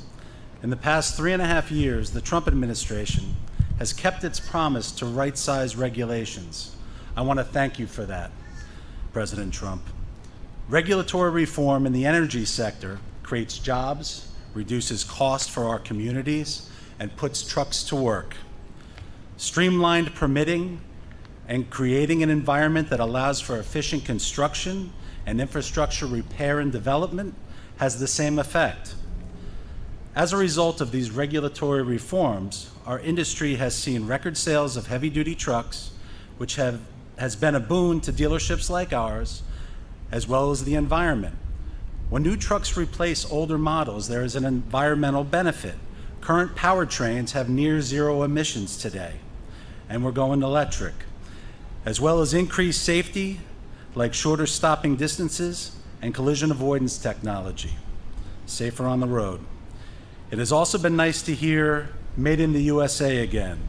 Bringing manufacturing back to our shores helps our industry and our entire country. In short, when we cut red tape, we create an economy that is responsible and sensible. We as Americans all win. Thank you, President Trump. Thank you very much. Thank you. Good job. Good job. That was easy, wasn't it? Huh? Thank you very much. Great job. Dr. Amy Johnson is a nurse practitioner in rural Virginia. Amy, please come up and share with us how important expanded health care and telehealth has been for you and your patients. Thank you. Thank you very much. Thank you, Mr. President. Good afternoon. My name is Dr. Amy Johnson, and I'm from Bedford, Virginia. Telehealth deregulation has been of substantial benefit to my colleagues and I over recent months during the COVID-19 crisis. Prior to COVID restrictions, our small local hospital that had limited access to specialty services used telehealth for neurological, mental health, and palliative care consults. However, telehealth was not something that was used within our primary care setting. Since the deregulation of telehealth restrictions and expansion of guidelines through CMS, we've had the opportunity to integrate video and audio visits as part of our patient care experience. During the COVID crisis, there were days when almost all of my visits were done via telehealth. This allowed me to continue to care for my patients, including those that were the most vulnerable, without risking exposure to illness by bringing them into the office setting. Since we've gone back to a more traditional model, we've continued to offer telehealth visits, which are a valuable option for home health and hospice patients, patients with limited mobility, and patients that remain at high risk. As a farm safety specialist, I can see the use of telehealth expanding to offer more services to our farming population and rural Americans, including much needed mental health services, which are unfortunately very sparse. In addition, access to primary care and to specialty services can be improved in medically underserved areas with deregulation and the use of telehealth services by healthcare providers, increasing the use of preventative healthcare modalities, allowing for more intensive management of patients with chronic diseases, and decreasing healthcare disparities. Thank you, Mr. President. Thank you very much. Great job. Thank you. So that's been a great help to you. Telehealth, it's been an incredible thing. Great job. Thank you very much. Jim Chilton is a rancher from Arizona who was crushed by the Obama-Biden administration's ridiculous Waters of the United States rule. It's been a catastrophic rule, but it's gone now, which gave bureaucrats power to regulate every puddle on private land as though it were a lake. Jim, please come up and tell us of your experience, which I know wasn't a good one, but it's a good one now. Please. So, Matt, you're hearing the president talk about rolling back regulations and what that has meant for business in the United States. What he was talking about there was these farmers have had so many restrictions put on them. It's been so incredibly expensive, and they were meaningless. These restrictions that were put into place by the Obama administration, so many times these were lobbyists, these were big companies, these were people who were benefiting from this, but not the environment. And I think that's where people became very confused, because Obama was claiming that this was helping the environment. However, this was actually just hurting companies, and ultimately the small companies were the ones that were hurt the worst. Small companies, farmers, healthcare, you saw them all there. I want to transition a little bit to the campaign. You heard him sort of campaigning when he first came out. Matt, there's been a big change in the campaign overnight. Brad Parscale, still working at the campaign, will no longer be the campaign manager. He's going to go back to his role in 2016 as more of a data processing, data management position. And now it's Bill Stepien. So what's your response to this? Well, I'll tell you, I was shocked. To be honest, and in my opinion, just watching this, and you and I had this conversation earlier today, Parscale's a smart guy. He's a numbers guy. They've got show these tweets here. I mean, he's the guy that when we would go to the rally, he would put together tweets like this that would show you who was showing up. I mean, and throw that up there, guys. Look at that. Over 1 million ticket requests, all the stuff going on, but he's the numbers guy. Parscale is the numbers guy. He's kind of the wizard behind the data and the analytics. But to me, Tudor, I'm going to say this, and I only say it as someone that with experience, you don't normally change horses in the middle of the race if things are going well. So Trump must have felt there was a need to make a change, I would assume. Well, you see all of these polls that are coming out, and they're showing Biden quite a bit ahead. And as I saw earlier today, someone saying, even at this point, if the election were today, Biden is well ahead of what Hillary Clinton was ahead of. So even if we have those secret Trump voters out there, we don't know that we can win. And so I think that's when you hear people from the campaign saying that, then maybe that's when they say, well, let's look at the head of the campaign. I know I had heard some complaints here and there about certain things that were happening, but I think that the president just said, okay, I see that we could go a different direction. He's keeping Brad involved. But this is a guy who, when he thinks he needs a change, he's a businessman. It's not personal. That decision is just made. He moves on, and we see what the new person comes in and does. This is what he does. He did it with the first campaign. He's doing it with this one. Now, the media is all up in arms about what does this mean. I think with President Trump, it quite simply means he wanted a new campaign manager. Well, and you're right, Tudor. I mean, it's kind of refreshing in a way to watch the president operate under the assumption that, look, he wants to win. So in the end, he wants to do the best job he can do. And in business, you just explained it very well. When you're running a business and something isn't working, that's the difference between profit and failure. And President Trump has never had a problem with moving people around. And I think you're correct in the assumption as well. I don't think it's anything personal with Brad Parscale. He just put him back in the spot he was the last go around, which Brad was very good at. So, like you said, I think the mainstream media is looking at this and they want the vultures to circle. They want something to be there. I'm a little skeptical in a few ways because, they told us that their internal polls were better, that they were seeing different things. And I told you yesterday, polls in July there's no reason to look at them when the election's in November. So it's an interesting shakeup. We'll see what happens. But coming up in the final segment, we're going to talk about building a home, the economy, suburbs, Alyssa Milano, and well, some teens that might have dressed up wearing some masks. Don't go anywhere. America's Voice Live. I'll be right back.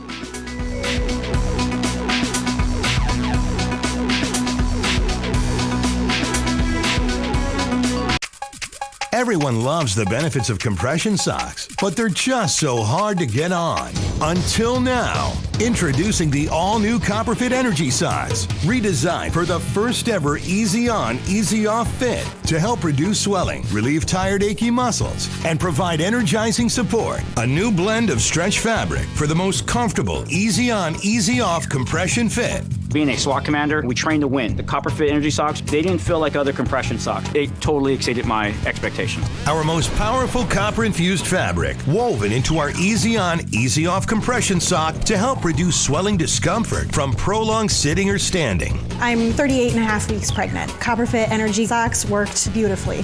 Extra support around the arch and ankles for increased support and relief of muscle aches and pains. I'm so excited about these socks. I'm so much more energized to go do things after a day of work. They just slip right on, yet they still have that same compression that you want. A soft cushion footbed for all-day comfort. I'm on my feet at least 9 to 10 hours a day. These were fantastic. A lot of compression socks are a little too thin, especially for what I do. With Copperfit, I could wear these every day. Feel more energized. Feel more active. Just feel better. They just hug your leg. It relieves all the pressure that you have. I have so much energy, I can go, hey, you want to dance? The first ever easy on, easy off compression sock. The most comfortable compression sock you will ever wear. Get your Copperfit Energy Socks now online at GetEnergySocks.com for only $19.99 or call 1-800-978-1224. Order right now and we'll include a second pair of compression socks free. I've never felt anything like it before. No more pain, no more swelling, no more achy, tired feet. I can never go back to regular compression socks again. Don't settle for ordinary. Ask for the original by name, Copperfit Energy Socks. I'm Nick Bolton, and these days... Hey there. Hey there. It seems everybody has a pair of tactical sunglasses. Good morning. Morning. But what if you already wear glasses? Then you need these flip-up tack glasses. These new glasses fit right over your existing eyewear to give you all the benefits of our tack glasses while you comfortably wear your regular glasses. Plus, like all tack glasses, flip-up tack glasses feature Bell & Howell light filtering technology that makes invisible objects suddenly become visible. There's just nothing like them on the market today. Here you go, buddy. Thanks, Nick. Act now to get your flip-up tack glasses for just $19.99, and we'll even ship them to you free. But wait, order today and you can get a second pair. Just pay a separate fee. Here's how to order. Call 1-800-284-4127 or go to flipupglasses.com. That's 1-800-284-4127 or order online at flipupglasses.com.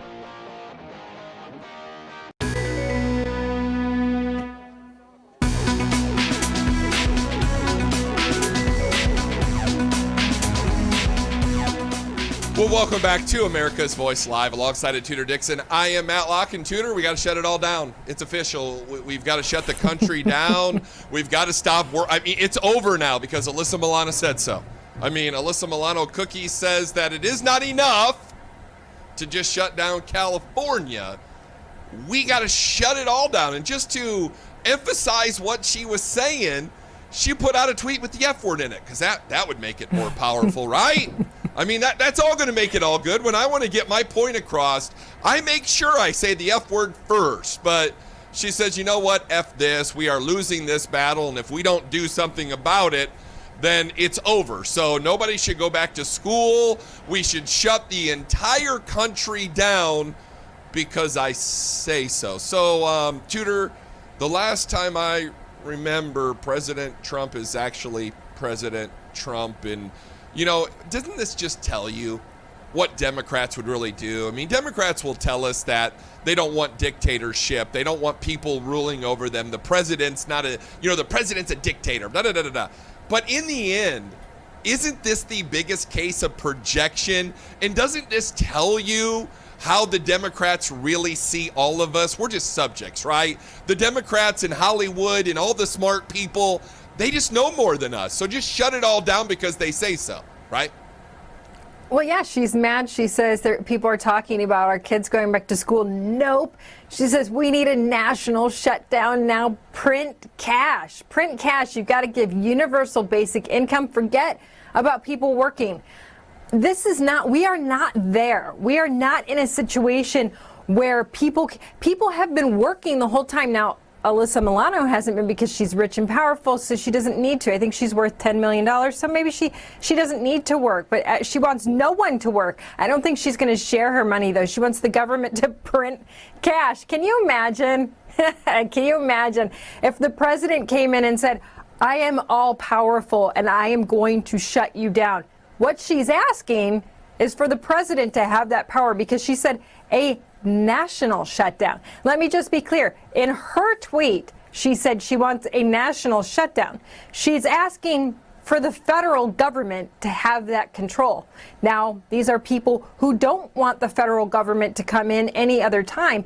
But now she's saying, I want you to take away our jobs, take away our schools. I want you to shut us into our homes and give us a little bit of money to live. What? She wants the president to be all powerful? This seems out of character. Does she know what she's saying? Maybe she's been drinking. Well, I thought she'd be worth more than $10 million, to be quite honest. She's done a lot of work in her life. That really kind of surprises me that she's not ultra wealthy. But, you know, in the end, you're right, Tudor, because they want the president to act like a dictator if it meets their needs. Let's shut everything down. Let's have a national shutdown. But when the president says we're going to open up all these states, oh, no. The president can't be a dictator. My goodness, what is he doing? He's going to get us all killed. I mean, it is amazing. So I'm going to tell you, Alyssa Milano's not that smart. But she's a liberal. I mean, you know, she thinks with the wrong part of her body. I mean, her head's in the wrong spot right now. But, you know, for her, Tudor, she's okay. I mean, she can hire, you know, private security. She can sit in her Hollywood mansion and, you know, snack on her bonbons and have her nanny run around and take care of her children and, you know, the other two that she aborted. Well, there's that. But, you know, the liberals, they don't live in the same world we live in, Tudor. I mean, I'm being facetious. I'm trying to be somewhat snarky and funny this segment because I don't take Alyssa Milano that seriously. I told you the story before. So they had the NRA meeting here in Dallas at the K. Hutchinson Center, downtown Dallas, about 2 years ago. And I went there and walked around and met a lot of nice people, and no guns went off. I mean, contrary to anything that the left tells you, you know, guns just don't go off by themselves. But Alyssa Milano had come to Dallas to protest the NRA, the National Rifle Association.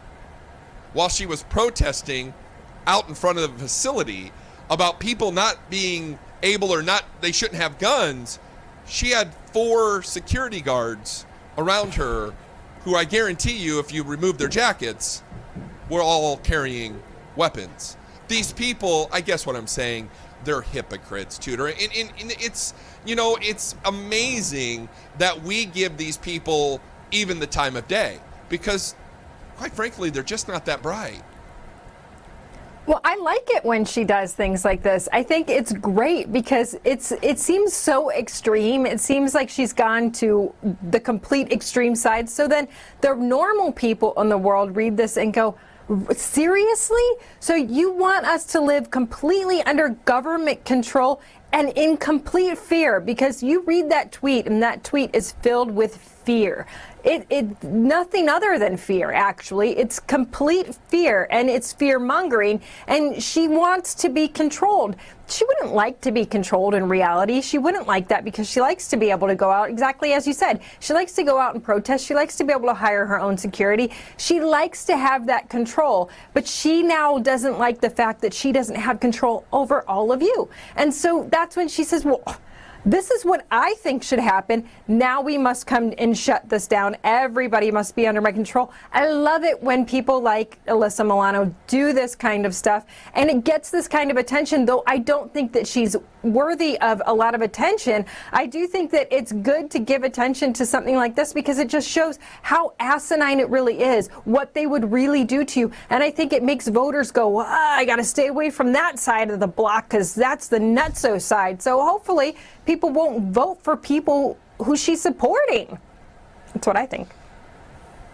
Well, it's a good thought process. Let's put it that way. And I'm going to shift gears because Alyssa Milano doesn't really, I know, she doesn't do anything for me. But home builders saw the biggest June on record, Tudor, since the last housing boom. Now, I have to tell you, as you all know, my wife and I just built a brand new house, not for the reason that most people are doing the housing boom. We just needed more space. But Tudor, the Democrat liberal lunacy that we were just talking about with Alyssa Milano is literally pushing people out of the big cities and into the suburbs because of the lawlessness and all of the things that Democrat policies have done to them. This is a good thing, right? People want to get out of the cities, own their own homes, and be safer. Well, it's interesting. They've actually figured out they can work from home. So all of these companies, and the companies are figuring this out too, which it could be very interesting. It could be very interesting for cities like New York and San Francisco, where you have these major high rent. The cost of rent there, the cost of ownership there is astronomical. And the cost of rent and ownership for those companies is astronomical in these high-rise buildings. So they may just say, hey, we're going to have a small building in the suburbs, and you all can work from home because this is working. So the coronavirus has had a strange effect where people have gone, hey, I don't really, now New York is not New York. I can't go to watch a play. I can't go to the movies. I can't eat out at my fancy dinner. I'm not even allowed to really walk through the parks. Might as well go to the suburbs, have all of those things, have a lot more space, and actually enjoy my life. So companies and people are moving out. I don't know what this means for these big cities. You know, you just had AOC run Amazon out of town. Who's going to be left? We see people leaving Seattle. We see people leaving New York. You know, there's going to be companies leaving Portland. All of these cities, it's mass chaos. But not only are the companies going to leave, but the people are going to realize they can live a heck of a lot better outside of these cities.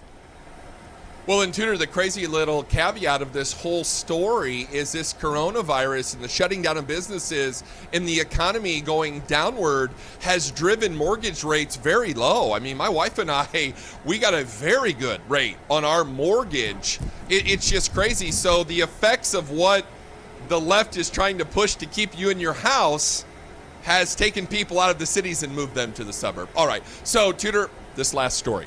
I swear to you, I've never done this, but teens are dressing up they're wearing grandma masks to try to score alcohol. I've never done this myself. I mean, I've never tried this sort of thing myself. This is terrible, though. This is true. Look at this girl. Yes, they're achieving their goal. So they're going and they're dressing up. But see, COVID-19 is helping them. This coronavirus situation is helping them because you have to wear masks into all these stores. You know what they're going to do? They're going to say you don't have to wear masks into the liquor stores. That'll make you happy because they can't tell that these people are children and they're teenagers going into these stores. They have these granny hairstyles. And you can't tell because they're wearing a face mask. And our producer told us about this story, and she's laughing like, I can imagine me doing this. And you're thinking, I can imagine me doing this. And the mom in me is like, oh, this is appalling. We cannot let this happen. We have to be more careful with our teenagers. They're going to go out and drink and drive. I'm completely upset about it. But everybody else is like, oh, kids will be kids. You're literally such a prude. I mean, I did things way worse than putting a mask on when I was 18, trying to score alcohol or anything. Well, I probably shouldn't say that on the air.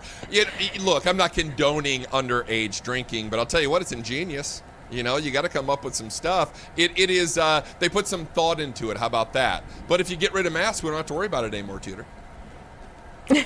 That's true.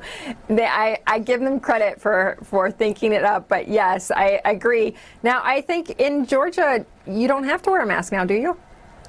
No, the governor, I mean, now it's a war crime. We'll probably talk about that tomorrow, but the left has come out against the governor of Georgia and said he's committing war crimes. He's killing people by, saying, look, masks are not mandated. He overruled the mask mandates in Georgia. I think I'm going to move. I love Texas, but come on, Governor Abbott.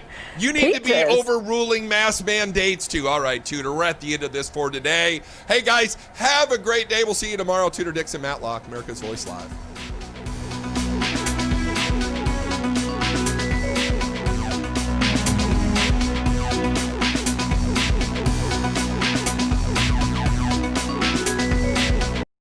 The hottest new razor is taking the men's grooming world by storm. And if you don't have it, you need it. Micro Touch Solo, the hyper-advanced full-body razor that trims, shapes, edges, and even shaves with micro precision. And it's totally safe to the touch. Go solo for full body control with one tool. No nicks, bumps, or ingrown hairs. Edge beards and goatees with one touch. Clean your neck, barber shop perfect. And check this out. Snap on the guide to tame growth and perfectly shape your full beard.